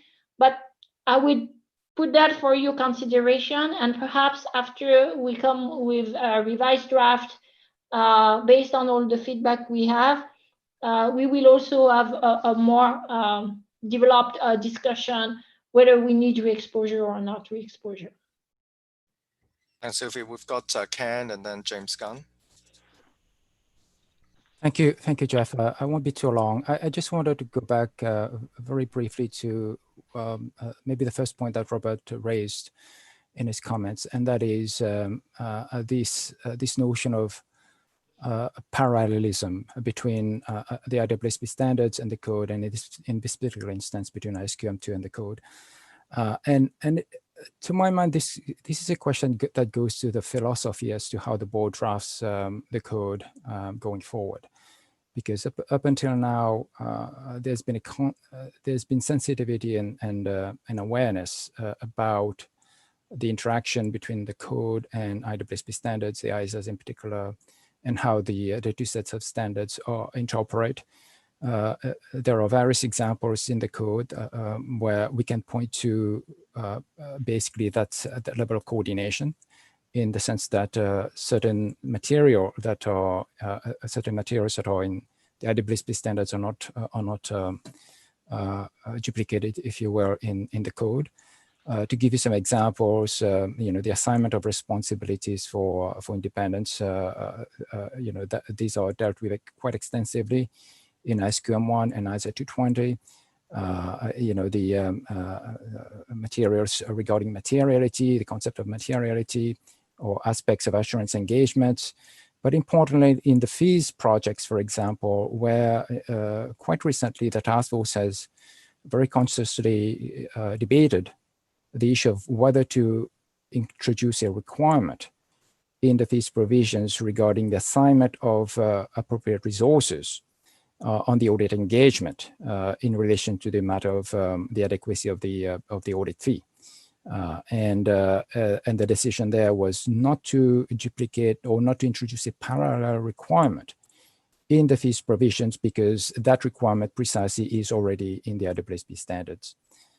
So it is a question the board perhaps ought to reflect on, because as I say, it's more a matter of what is the philosophy that should be driving the board's standard setting going forward in terms of coordination with the IEESB. Thank you, Ken. James? James? Maybe I just encourage, and if it's not at this moment, before we conclude, I think it's very, very important for all of the board members to contribute to this conversation. It's hard to interpret silence. Even if it's support, it's very good to know how you arrived. This session started off with weighing balances, some pros and cons, but we are taking a look at something quite important. And I think it will help staff, and I think it will help others for an articulation of how you've looked at the issue, how you've weighed it, and what was compelling to you in arriving at your conclusion as a board member as the appropriate direction.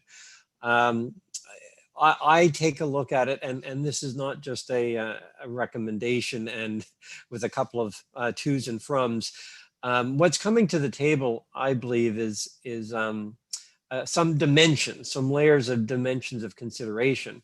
At one level, it's the strategic and a stand back assessment. You hear that it can send strong signals, its perceptions of the code. On the other hand, there is a strategic sense of coordination, parsimony, and symmetry. So these are big items that are being weighed and will help which direction may benefit and may advance one versus the other. We have conceptual and logical approaches. You hear precedents already being covered. On the other hand, if it's ethics related, it should be included or not. There's technical clarity and there's cohesiveness. So I just would encourage, before we conclude, all board members to have a chance to share how they've weighed the different elements of this issue and how they've concluded. I think it's very important for that to be on the record. Thank you. James. Ken, did you have another comment? Did you want to? No. Okay. No, thank you. I would, before we close the session, I know we are running against the clock, but I think that James made a very important point that we would like to hear from board members about their view on this weighing, because indeed there are many issues. I think the task force, and I thank Sylvie for that, was very clear, and I think they have done a very good effort to respond to all the comments we heard, including the important comments made by the PIOB. But on one hand, we have issues about clarity and strength of the code.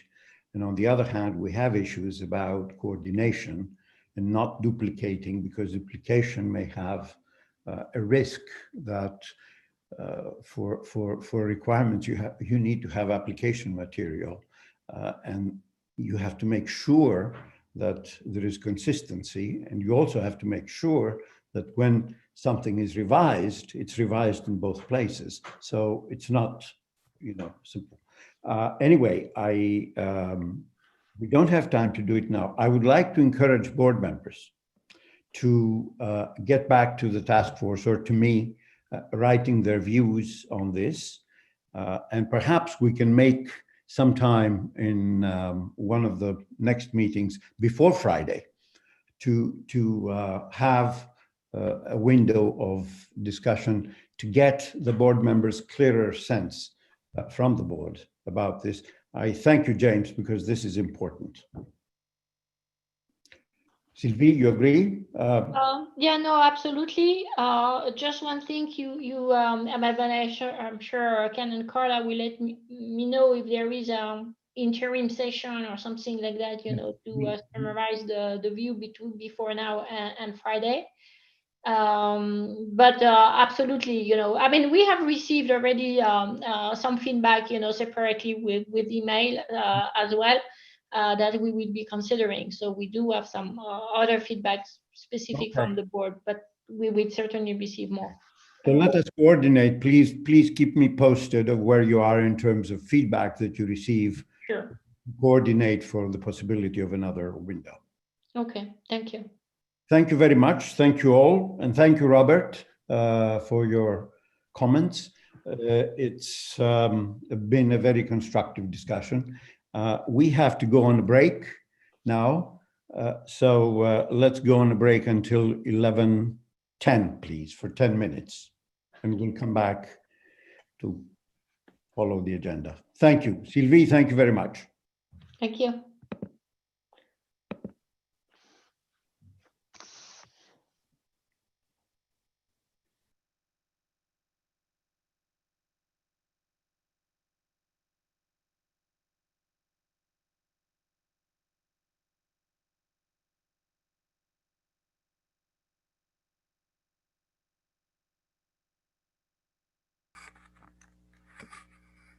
Richard, you're on mute still. You're still on mute, Richard. I hope I'm not on mute now. No, okay. No. Loud and clear now. Good to hear your voice. Thanks. You know my position on the last question you asked at the end of the last session. So I will assume I don't need to do any more. Who are you talking to? I'm sorry. You, Stavros. Yes, what was that? On the appropriate reviewer discussion, you know my position. Yes. So I wasn't going to send any more emails about it, that was all. Thank you, yes, indeed. So I believe that we are ready, right, Jeff? Can start? Yes. Okay. So this is the next item. NAS. The floor is Richard's. Thank you, Stavros. I'll just check everybody can hear. Hope they can. Fine, thank you. Well, first, let me start by saying a few introductory comments. Just to remind everybody, the task force comprises Kim Gibson, Jens Pohl, and David Clark. And we are kept on the straight and narrow by Deanne Jules, and she is supported now by Cam Leung, who has been extraordinarily quick in getting up to speed on the issues that we're grappling with, and has been very, very helpful. So the aim of I was trying to advance the slide. Yes, who is handling the slide deck? I'm trying to, but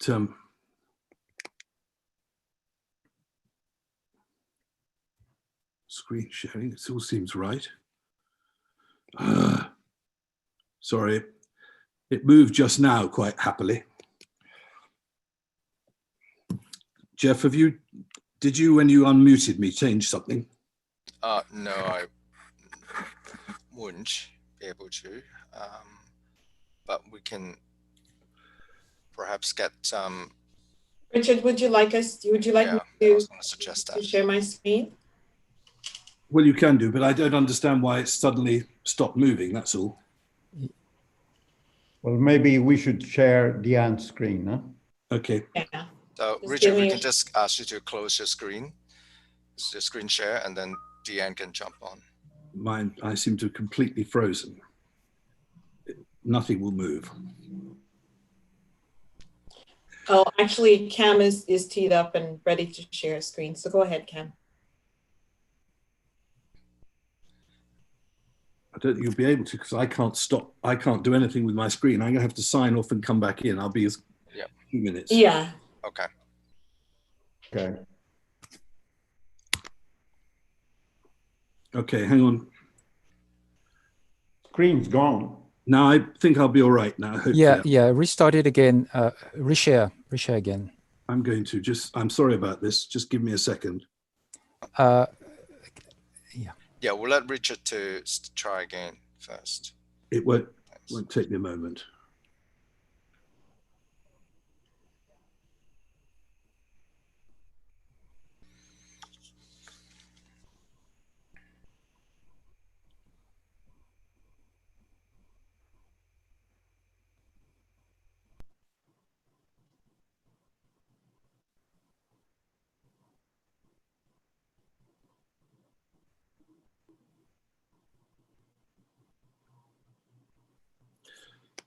Bingo. Sorry about that.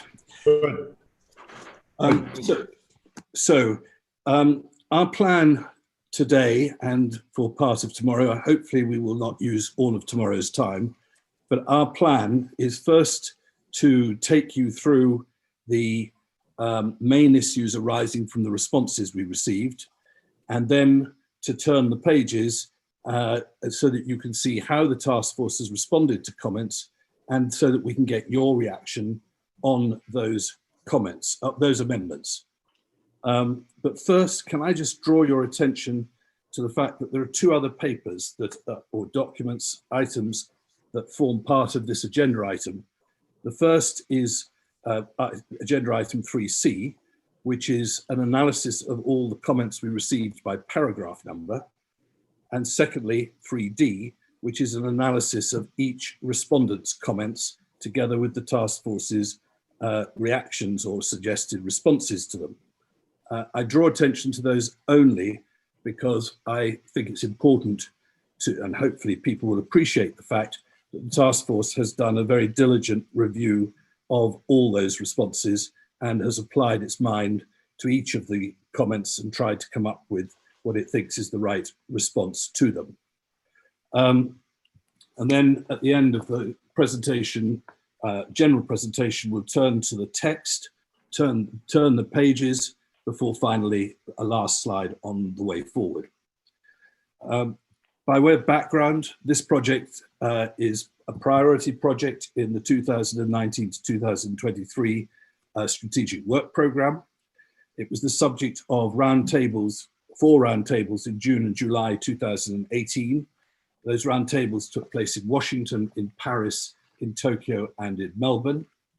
And the project proposal was approved in the following IESBA board meeting in September 2018. We issued or released the exposure draft in January 2020. And although the comment period had originally been to May 2020, we extended it for a month because of the COVID challenges, and we received 66 comment letters. You will recall that we discussed the key messages from those comment letters at the meeting in July, and you helpfully provided a number of directional input on a number of matters. As you will also have heard, we had a CAG meeting in September, last week, and I'm pleased to be able to say that the CAG was supportive of the revised proposals. I don't think there was, subject to one point which I'll come back to in due course, I don't think there was anybody who was raised issues that were fundamental or gave cause for concern at proceeding with the project, the revisions, and in practice, the way in which the task force has addressed the responses. So the responses came, as I say, there were 66 of them. They came, as is not unusual, from the professional accountancy organizations and from national standard setters. Firms all, we had good responses from the firms and from regulators. including from IFIA and IOSCO, and the geographic spread was pretty normal, with a large number that were global, and then spread around the other parts of the globe. You can summarize the messages we received from the responses in these bullets, these 9 bullets. Without doubt, there was a clear support across all the stakeholder groups for the work, for the proposals and the revisions that were proposed. But the points that came out as qualifiers to that support, or in some instances, objections to particular proposals, fall under the following categories. First, that the project should be delayed on one of a number of grounds, either because commentators felt it was impossible to express a view on the appropriateness of some of the revisions, particularly the prohibitions, because the precise entities to whom that, or to which those prohibitions would apply were not known because of the PI definition project, or because of the burdens on both the profession and the business community generally arising from the coronavirus pandemic, or thirdly, on a more general basis, because of the concerns at the burdens and at the scale and pace of change that was occurring in the code.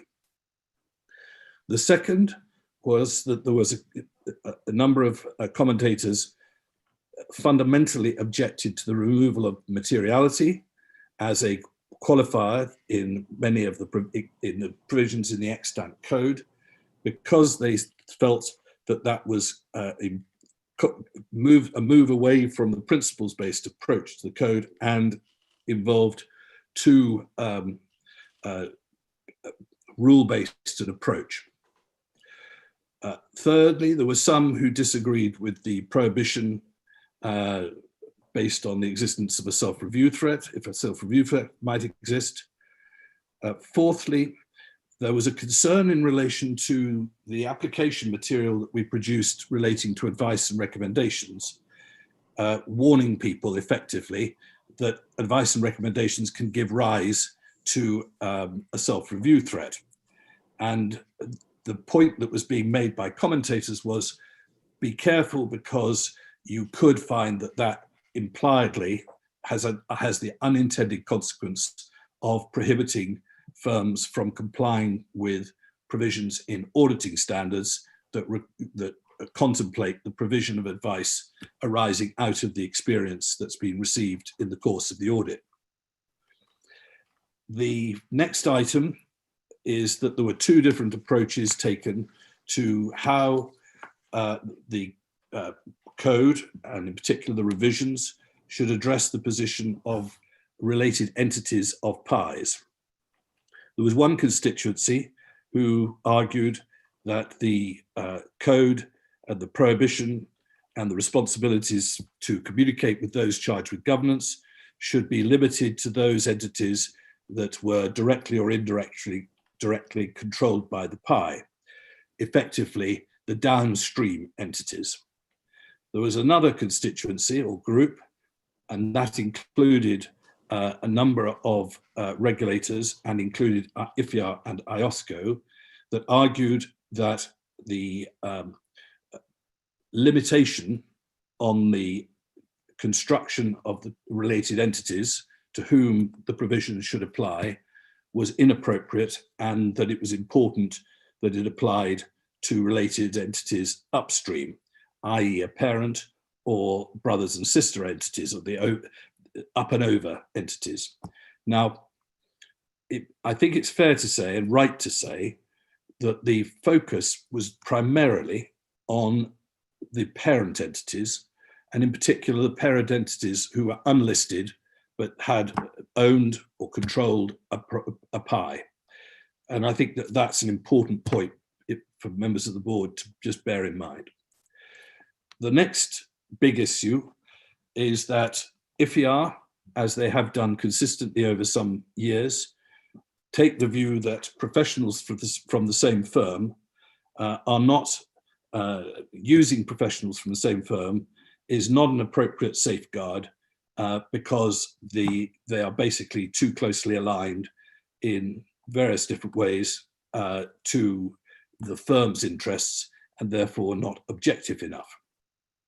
We'll come back to that one in a moment.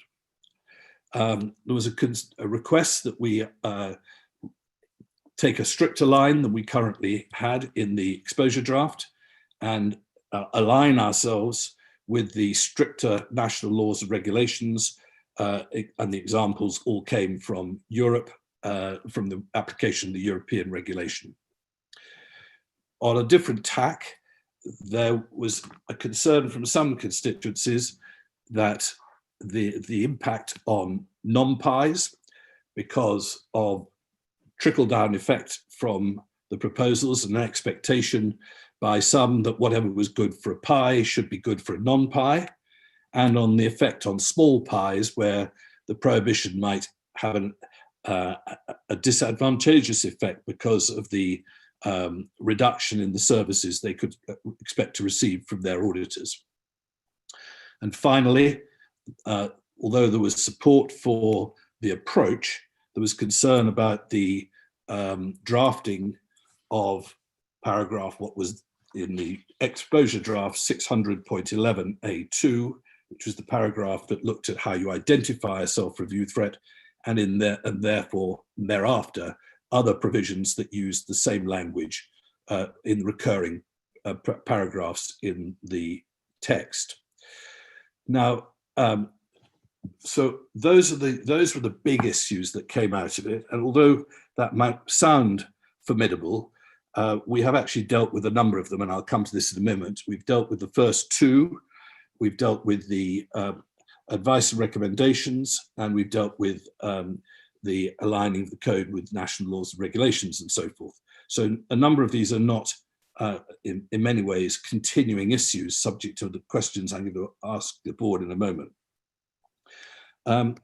So the input that we've received from the SMPC generally, the Small Medium Practitioners Committee generally, is the concern about timing, concern that we've underestimated the cost impact of these changes, concern that whilst the approach might be right for large PIs, the no tolerance stance will have a difficult effect on small PIs, point I've just referred to, and the importance of keeping in mind the benefits of small entities, non-PIs, in having a synergy relationship with their auditors in relation to the advice that they get. And that's an important part of the support and services that they get. And that's particularly true at this time, given the crisis. The Public Interest Oversight Board report for July 2020 welcomed the approach, and I think, and I hope some of you have read it, but basically were supportive of the approach that that we've taken, and are behind the approach. So I don't think there's much to add, except that as we understand it, the PIOB is supportive of the direction of travel and on the approaches that we're taking to the major issues. And Robert, no doubt, can come in on that when I got to the end of the general introduction. Now, as I've just alluded to, we did in fact discuss some of these major issues at the July meeting. We discussed timing, and the board's conclusion, or certainly the takeaway by the task force, was there should be no change to the timing for finalizing the project, the aim being in December, but there should be consideration given to the points that have been made when identifying the effective date or determining the effective date. On the second issue that we brought to the board, which was a totally policy decision that we had taken when we went to exposure, which was to remove the materiality qualifier, we asked whether or not that was something that we should consider reversing, and the board's view was that we should not. And on the third issue that's on the screen, in relation to the risk that we would be unintendedly impacting the interaction with the audit standards and the work to be done there. We have drafted some, on your recommendation, an application material to address this concern, and we have reaffirmed the approach in relation to the laws and regulations and the interaction with the code.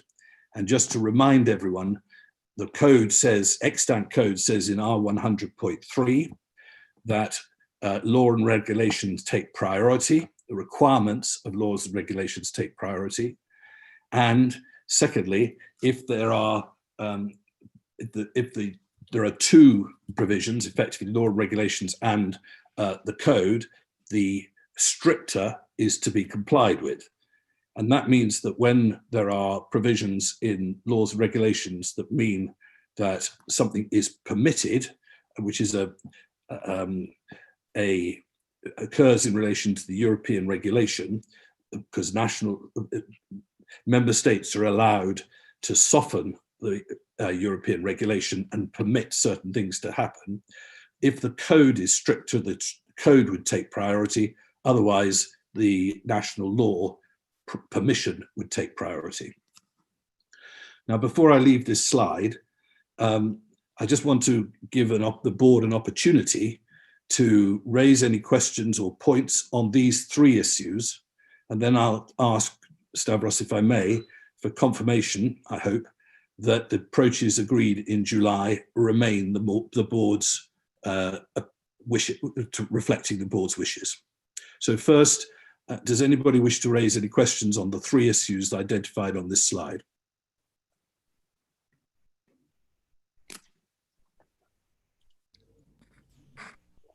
Jeff, you see anyone?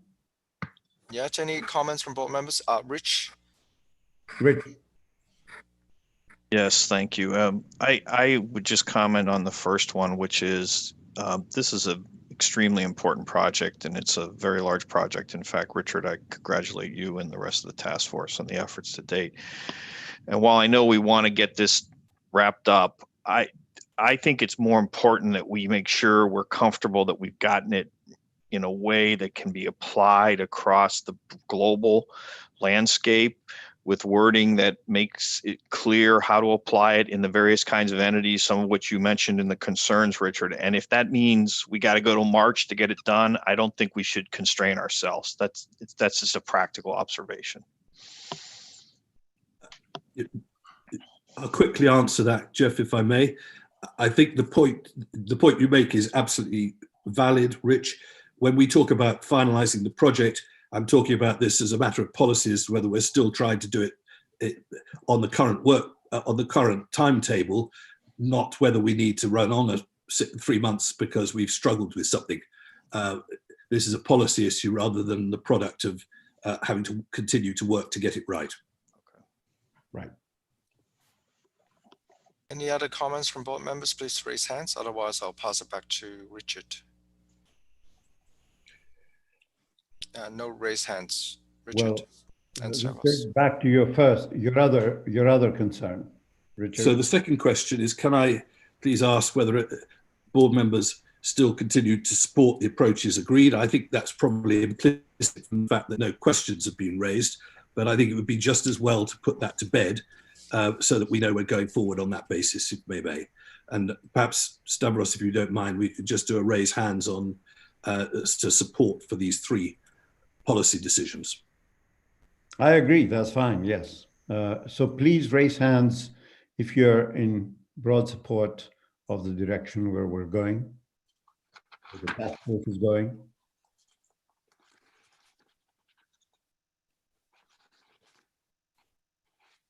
Jeff, let me know what you see,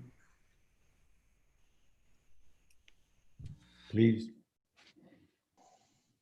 And so far,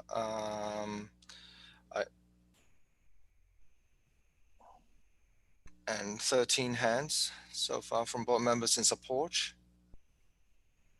So I'd say we have the majority, 14. So, well, my hand isn't up, so Of that's course. 15. Yeah. Stavros's hand is probably not up, that's 16. Stavros is. Mine is up. So we have 2 who do not support. Well, Richiscan has made his point on the matter of timing. Okay. And I think we have everyone. Okay.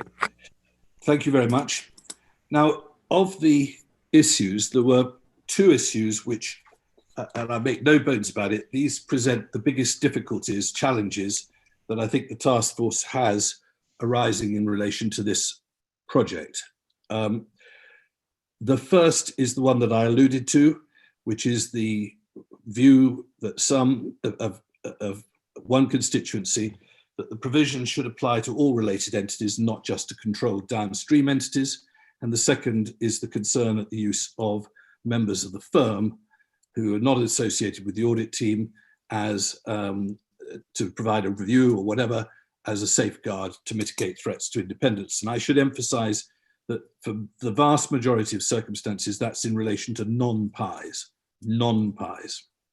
because the prohibition on the self-review threat already deals with the use of or removes the need to use members in those circumstances. So what we got from respondents, I've already really summarized. We've got 2 alternative positions in the first 2 bullets under feedback from respondents. And what we've done, and we're looking for your views, not so much on the drafting at the moment, but on the conceptual approach.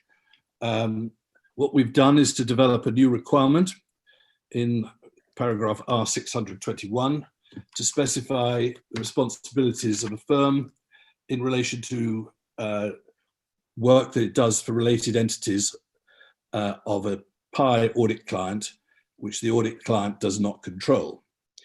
The aim is to enhance transparency. But what we have to recognize in trying to address this issue is that those charged with governance have no locus, they have no authority over the parent or the sister brother entity. And therefore, there's no point in asking the firm or network firm asking for approval to provide the service to the parent or to the sister or brother entity. And so, for better or worse, to try and address this issue, we have drafted a paragraph which requires the firm to satisfy itself that there won't be an adverse effect on the PI, and then disclose the fact of being instructed to those charged with governance of the PI, and to affirm or state that it is satisfied that the particular engagement will not have any effect or impact on the PI. Now, just if I pause for a second, you can speculate 2 examples. One, for example, where the parent company decides to do a root and branch review of its internal controls, and there is a clear risk that the provision of that service to the parent will have a roll down effect into the PI, which by definition will then mean that when it comes to the firm comes to do the audit of the PI, that the changes to the control environment and their assessment of the effectiveness of the control environment will give rise to a self-review threat. You can take a totally different example, which is where the firm is asked to advise and, let's say, do some due diligence or some other work in relation to a prospective acquisition, which would become a sister brother entity of the PI, i.e. a subsidiary, a direct subsidiary or an unrelated subsidiary of the parent company. And in those circumstances, the firm would be able to say, well, we've been asked to do some work in relation to a possible acquisition, but it has nothing whatsoever to do with your area of activity, and it will therefore have no impact on you. And the vision, if you call it vision, I'm not sure anything to do with drafting the code requires vision, but anyway, that sounds far too grand. But the idea was that the firm would have to tell those charged with governance of the PI of the fact that there was an engagement with the parent, for example, and provide assurance that it didn't have any impact on their independence or quality ability to act as auditor of the PI. And as I say, that approach was designed to recognize that those charged with governance don't have any locus, any authority in relation to the services being provided to the parent or to the brother and sister entity. I'll just take people through, if I may. So this is the provision that we've drafted, and I must tell you at once that unfortunately one bit of it's got convoluted, but the aim is that it should be that the firm or network firm, before it provides a service to a related entity of an audit client that the audit client does not have direct or indirect control of, the firm shall evaluate the provision of the service and then inform those charged with governance public interest entity of the intention. This should be future, not past, because otherwise it shouldn't start before, that it's proposing to accept an engagement to provide non-assurance services to the related entity, and that it's evaluated whether the provision of that service would give rise to a threat to its independence as auditor of the public interest entity, and it's satisfied that any such threat has been eliminated or reduced to an acceptable level. So that's the structure of it. And when we look at the text, I'll straighten out the language that's gone slightly wrong in a couple of places. Now, I mentioned earlier that one commentator at the CAG had a point of view which was not supportive of the approach that we've been taking. And that was the representative from the Institute for Corporate Governance. And she took a very strong view that far from going down this line, we should be achieving greater transparency, not just in relation to these entities, related entities, but in relation to all services provided to the PI and its related entities. In other words, the implication of what she was saying was that she expected or thought it would be better for those who were stakeholders of the entity if there was to be complete disclosure of the services being provided to all related entities of whatever nature. At the CAG meeting, I tried to explain that that's an issue of corporate governance. The decision as to what to tell stakeholders over and beyond what's in law and regulation lies with those charged with governance and not with the audit firm, and that we've approached this from what's within the audit firm's authority or capability, and for that matter, information. So that's where it stands. There was a comment made by one other CAG member about the position of private equity groups and the fact that they can give rise to different considerations. And we will be thinking about whether there's something we should include by way of application material or in the basis of conclusions that draws out the special situations or the special issues or considerations that arise in the relation to publicly quoted private equity groups. So if I may, Stavros, I'll pause there again and seek views on the challenge of related entities that are not directly or indirectly controlled by the public interest entity. Just before I do, just let me say, we have had a number of advanced comments and those have been welcomed. And I mentioned that because one of them addressed some of this, and I just want to reassure the individual that I've noted those comments and we'll be dealing with those in due course. So over to the board. Thank you, Richard. Any comments from board members? Elizabeth? Thank you, Jeff. Yeah, Richard, I'm somehow concerned with this proposal. Also in combination with the previous paragraph right before. And I think what the problem is truly is that we're trying to mix two different things here. On one hand, it is about whether the service under the provisions is permissible, yes or no. And then secondly, whether there needs to be some sort of an approval, concurrence, or a communication to those charged with governance. So, and I think we should, first of all, distinguish that and not try to get to put these expectations into one provision or two provisions just with respect to those charged with governance. That's my first concern. Secondly, I think we're just, well, perhaps no, questioning is perhaps not the right word, but I think what we're trying to put in here is basically summarizing what we have already in R400.20. So what are we trying to achieve here? And that's that first matter that I just referred to. It's like, when is a service permissible, yes or no, under the code? So R400.20. And then thirdly, and I'm really concerned about that, because we might be messing up that provision on R400.20 with these changes here. And then thirdly, and that's really my biggest concern, think about a situation of a material commonly controlled sister. Well, as you correctly introduced this here, it will probably never ever gonna have an impact on the audit of the PI entity itself. So you're just gonna tell your client or those charged with governance, like, okay, we're providing that service, but we're all good because of these reasons. Well, have you actually thought about potential breaches of confidentiality under this scenario?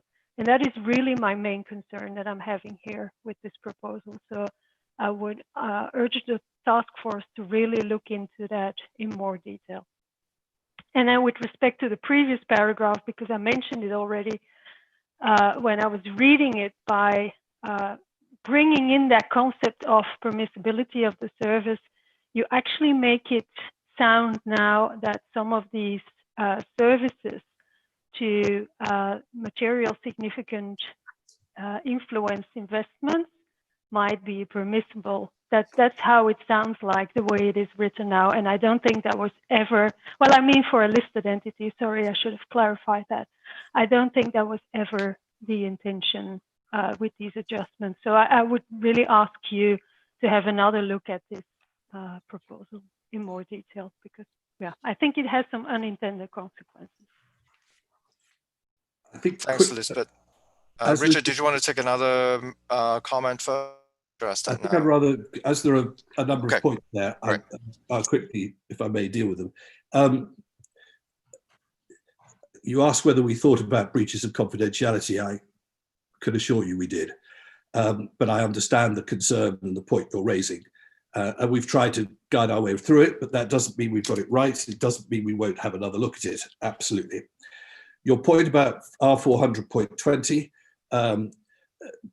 is a point which I think we should have another look at.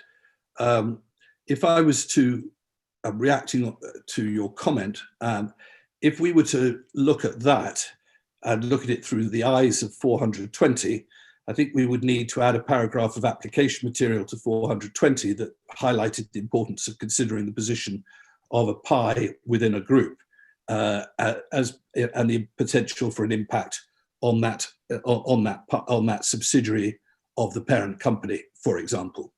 But that's again something that we will certainly take away and look at. And I hear your comment about mixing permissibility and concurrence, and we'll have a look at that too.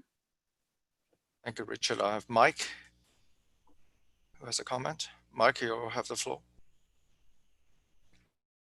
Sorry, just looking for the mute button, or the unmute button, more to that point. And I won't repeat what I sent to you in advance, Richard.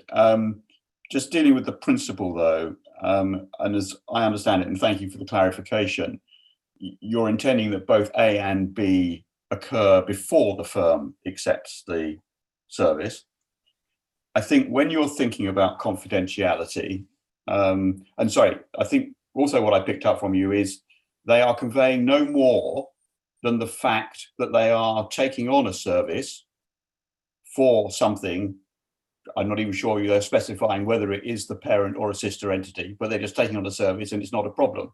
I have to say, as somebody charged with governance, receiving that sort of communication would make me yawn on the basis it's telling me absolutely nothing. I know nothing about the details of the service. I know nothing about the evaluation. All I know is there's something there. So it doesn't actually inform me very much. So I'm not sure what value there is in it to those charged with governance. To the extent you go further, then I do think you've got issues of confidentiality to address. And whilst I think, I presume, potentially within the code, we can address our own conflict, if I can put it like that, between the duty of confidentiality and the duty to maintain independence. Clearly, if it's law and regulation, there may be a number of occasions and a number of jurisdictions where, frankly, they just will never be permitted to convey this information because of that duty of confidentiality.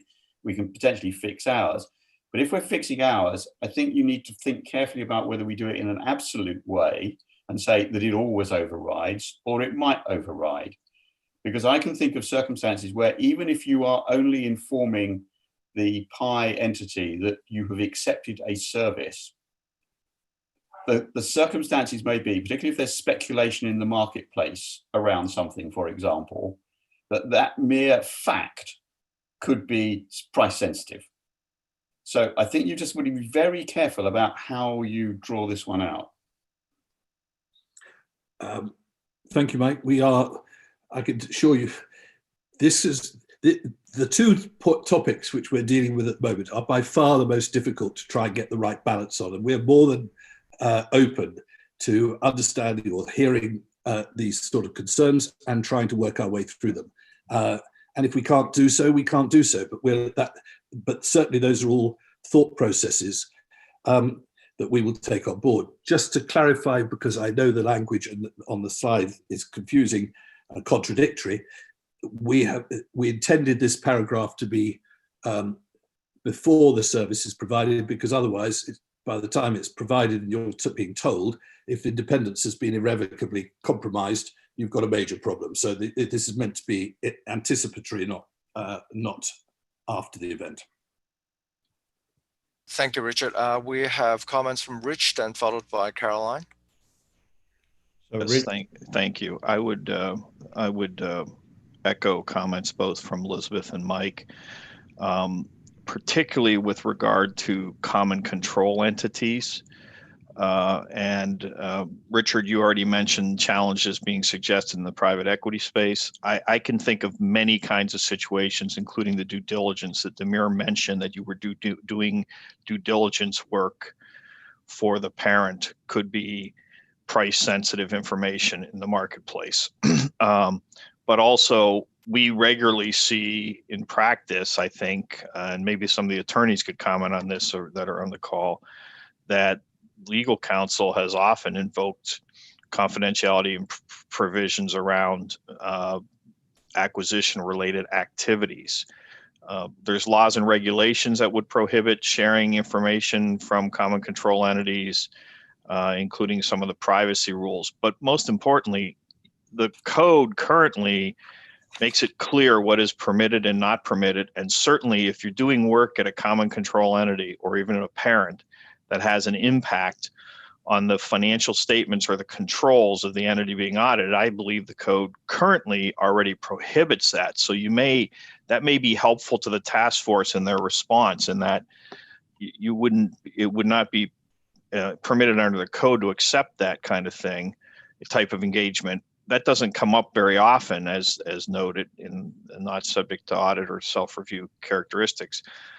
But I think that practically it's going to be very difficult. I can't imagine those charged with governance. What do they do with this information if they're presented it, and how would they use it in a practical way?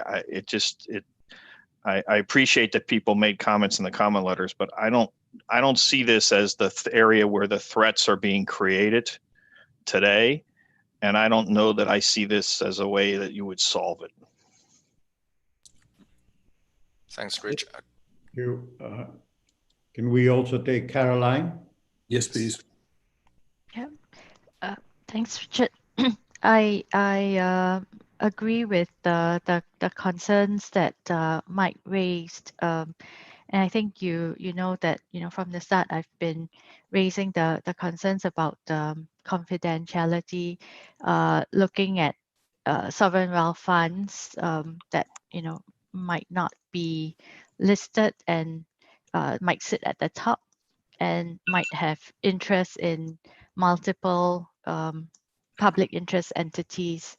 And so requiring disclosure before a transaction could potentially give rise to significant confidentiality issues and arising from that, insider trading concerns as well. And to Mike's point, if we don't give sufficient information about the transaction, then there really is little value in that communication. Also, if there is a need for this disclosure to be made before each individual service or transaction occurs, then it seems to be a bit more restrictive than what we have in pre-approval, for example, where we're not stipulating when that has to take place and the form of pre-approval. So I think in this case, there is a need to relook at the provision. Thank you. Thank you, Caroline. We also have a comment from Kim. You have the floor, Kim. Hi, thanks, Jeff. And I'm part of the task force, and I'm hoping I'm not speaking out of school here, but I have some concerns with this paragraph, as the task force knows, but just really to answer Rich's question, which is what will those charged with governance actually do with this information? What was the thought? And at least my understanding is our attempt here was for those charged with governance to have more of a holistic view of all of the services that are being provided or potentially being provided to all of the related entities within the, I'll say, the corporate tree, just so when those charged with governance have an opportunity to assess their position, that they would be able to have a full understanding. I do think that obviously in A, that there is a requirement for the auditor to determine if those services would in fact impact independence. But the attempt here again was to allow those charged with governance to have information so they can make their own assessment about perhaps appearance and just the services that are being provided throughout the tree. So. Thank you, Kim. That's absolutely spot on. We have no other raised hands, Richard. Okay. Well, look, I can tell you, as Kim has alluded, to the fact that this has been a struggle for the task force, and I don't think we're coming at this with anything like a black and white view as to whether it's right or wrong. We will certainly talk about these issues and see if we can find a way of achieving what I'll call the holistic view that Kim referred to. We will certainly look at whether 420 or anything in that area has achieved the protection that commentators wanted. And I note Rich's comments to the effect that he believes that that risk is already covered.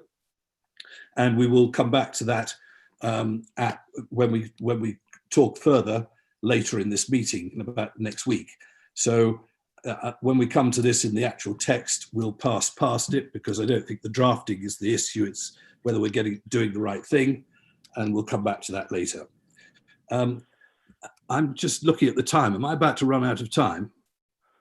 Well, we can exceed the time by 10 minutes that we lost before.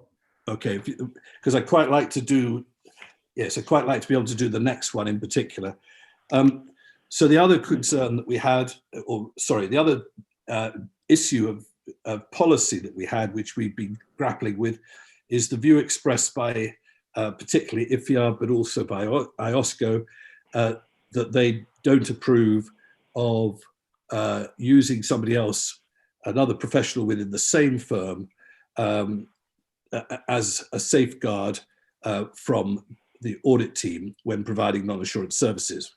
And they also don't view that as assisting the position, and they don't view using an appropriate reviewer to review the audit work as acceptable. And as it says on the slide, they're concerned that the professional may be motivated to make judgments that protect the interests of the firm.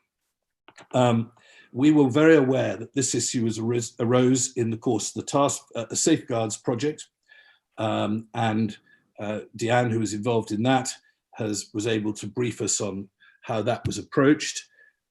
At the time, there was a belief that the revisions to the restructuring of the code had assisted by strengthening the description of the characteristics of an appropriate reviewer, and we would say hopefully are further assisted by Sylvie's task force's approach. We're very conscious that these safeguards have been around forever, and we are equally also incredibly conscious that to remove them would have very significant implications for the non-PI community. So our present view would be not to remove the safeguards from non-PIs. At the CAG meeting, reservations were expressed by a number of commentators about the use of these people within the same firm as safeguards for PIs, which in practice would only arise in relation to where an advocacy threat arises, because of the prohibition on self-review threat would remove the opportunity to use people as a safeguard in this way. And the task force has not discussed that yet, because their view, CAG view, arose last week. But if people have views on two questions, it would be helpful. One, do you support the view that we should not change the position, the admissibility of these safeguards for non-PIs? And secondly, do you have a view on whether or not the safeguards should or should not be retained for PIs in relation to advocacy threats? And at that stage, Jeff, hand over to you for views. Please raise hands if you have any comments or views for those two questions. Mike? What it's worth, Richard, quite happy that you don't take it away from non-PIs. I mean, I don't think anything's changed since the Safeguards ED went out, and we know the views, and I don't think anything's altered. Given the very narrow remit of where they might now be used in a PI context, frankly, I'm agnostic. Thank you, Mike. Andy, you're next. Yeah, thank you. Just want to make sure I do go on the record of saying I agree not to take that safeguard out for non-PIs, but also I don't think it's quite the on-off switch. I think this is actually a very powerful safeguard, even for PI type clients, to have someone not associated with the engagement. I think in practice I've seen it work quite effectively, both as an auditor and as a forensic accountant, where I've seen that the people not on the engagement do identify issues that haven't been identified. So I think it is still I understand the optics and why it might not be appealing, but I guess I want to give a vote of confidence that it's a powerful safeguard. Thank you, Andy. Thank you. Brian? We can't hear you yet, Brian. Brian? I'm on double mute. Thanks. No, I just also want to support the task force's views here, and really, rather than repeat Andy's comments, I'll just support exactly what he said in terms of keeping the provision in for both. I think it's a reasonable safeguard, and I think Certainly, I understand what the regulators are saying, except I think there's other provisions that address that motivation to make judgments that protect the economics and the other interests of the firm and so on that come into play. And clearly then it's not a safeguard if that's what the partners or other folks that are serving in that capacity are doing. And so I think there are other protections in place. Thank you, Brian. Caroline? Thanks, Jeff. Richard, I feel that you know, as a professional, the code applies to me personally, and that I would do everything to comply with the principles in the code, and you know, my responsibility to myself and my profession would be to uphold the principles of the code, regardless of who my employer is, and that's what the code is trying to encourage the professional accountants to you know, comply with the fundamental principles. And if we take the view that a professional might be motivated to go down a route or take a different judgment and let themselves, himself or herself, be influenced and pressured, then really where does the whole code stand? The whole code is based on the premise that, you know, these are the key principles that every professional accountant should uphold. So, thank you. Understand that. Thank you. Thanks, Caroline. And we have Sanjeev. Thank you, Jeff. I think I just echo what Andy and Caroline just now said. I think our code is totally dependent on the fundamental principles. And if a professional accountant is not going to follow those, I think the whole code collapses. I think the safeguard should stay on. Or is it the perception issue with some people have that just because there are people within the same firm, they will probably not guide and not come up with the right views? I've seen in the firms that this safeguard works very well. And I don't think there should be a perception issue also. But if something can be added in the application material to put this point forward more strongly, then the task force may consider it. But I think it should be retained is what I would like to state. Thank you. Thank you. And Ken? Thank you, Jeff. Maybe two quick points from me. One is I absolutely agree with the comments board members have raised, that this safeguard should not be viewed in isolation, but there is this whole schema within the firm to really protect the independence of the individuals who are involved, but importantly, the objectivity of appropriate reviewers who might be called upon to review the relevant work that's been performed. And that would then link me back to this topic we discussed earlier this morning, which is about strengthening the considerations around the objectivity of appropriate reviewers. And that sort of guidance really would be quite on point in this context. But perhaps more broadly, if you were to extend that sort of argument, in terms of the challenge as to using individuals within a firm to undertake or to provide a second set of eyes or a fresh set of eyes, I think one might very well question the foundation for instituting an EQR process, because by and large, engagement quality reviewers will be sourced internally within firms to undertake quality reviews on audit engagements. And I think there's a slippery slope there that we might find ourselves going down if we were to take that argument to an extreme. Can we have Rich and then Jans after that? Rich, you're on. Yeah. Yes. Thank you, Richard. To answer your direct question, for all of the reasons that the other board members have already articulated, I strongly support keeping the safeguard for both non-PIs and PIs. Thank you, Rich and Jans. Thank you. I just want to highlight a discussion we had in the safeguards task force and at board level at that time.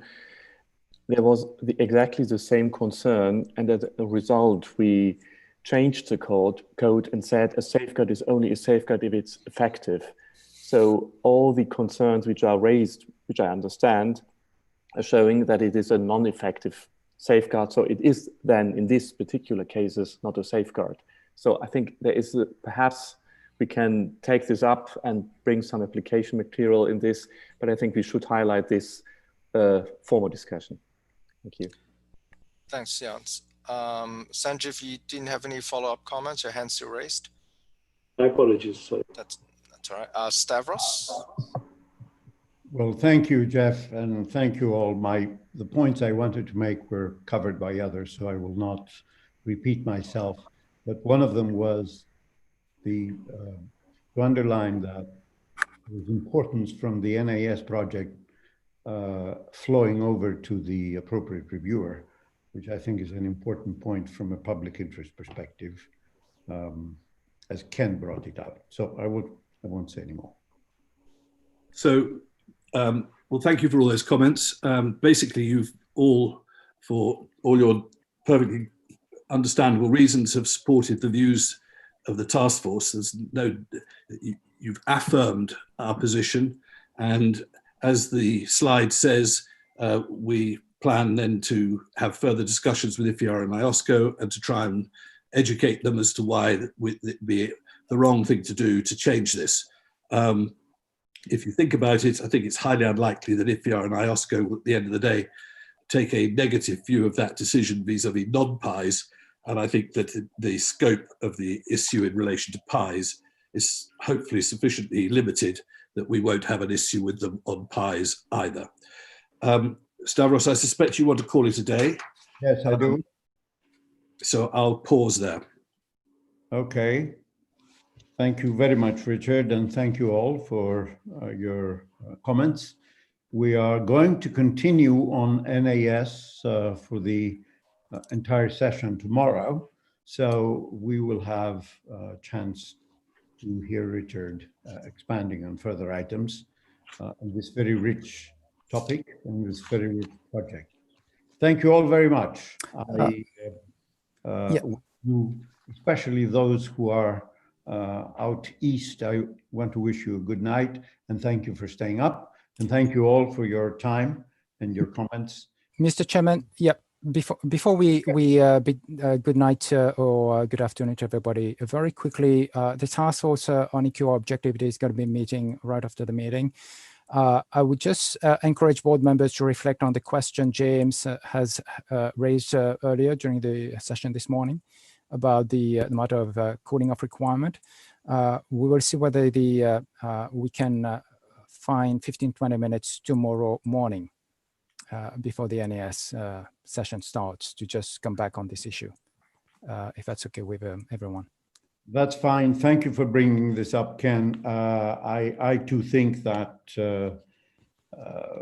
board members should be strongly encouraged to take a view on this, especially on whether we should have an explicit requirement in the code or an explicit cross-reference as we are having now, and generally on our response to the items that have been taken up. It's very important that all board members have an opinion on this so that we can have, so that the task force can have a sense of direction.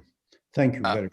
Mr. Chairman, we also have a PLB observer who wants to make a comment. Robert, you have the floor. Yeah, of course. Robert. Yes, thank you, Chair. Can I just clarify a point? The PIOB staff member who was listening in through the YouTube broadcast just wanted me to clarify that there may have been a little bit of lack of clarity in the way the question about the location of the cooling off period was presented by Sylvia, and I don't think that was necessarily what she intended, but that just for the purpose of board members commenting by tomorrow morning. So the suggestion was not of the POBs never suggested that these provisions should be in the same place as the long association provisions. They're somewhere else, and there was just a little bit of lack of clarity, I think, in the presentation around that. So I thought I'd just clarify that point for you. Thank you.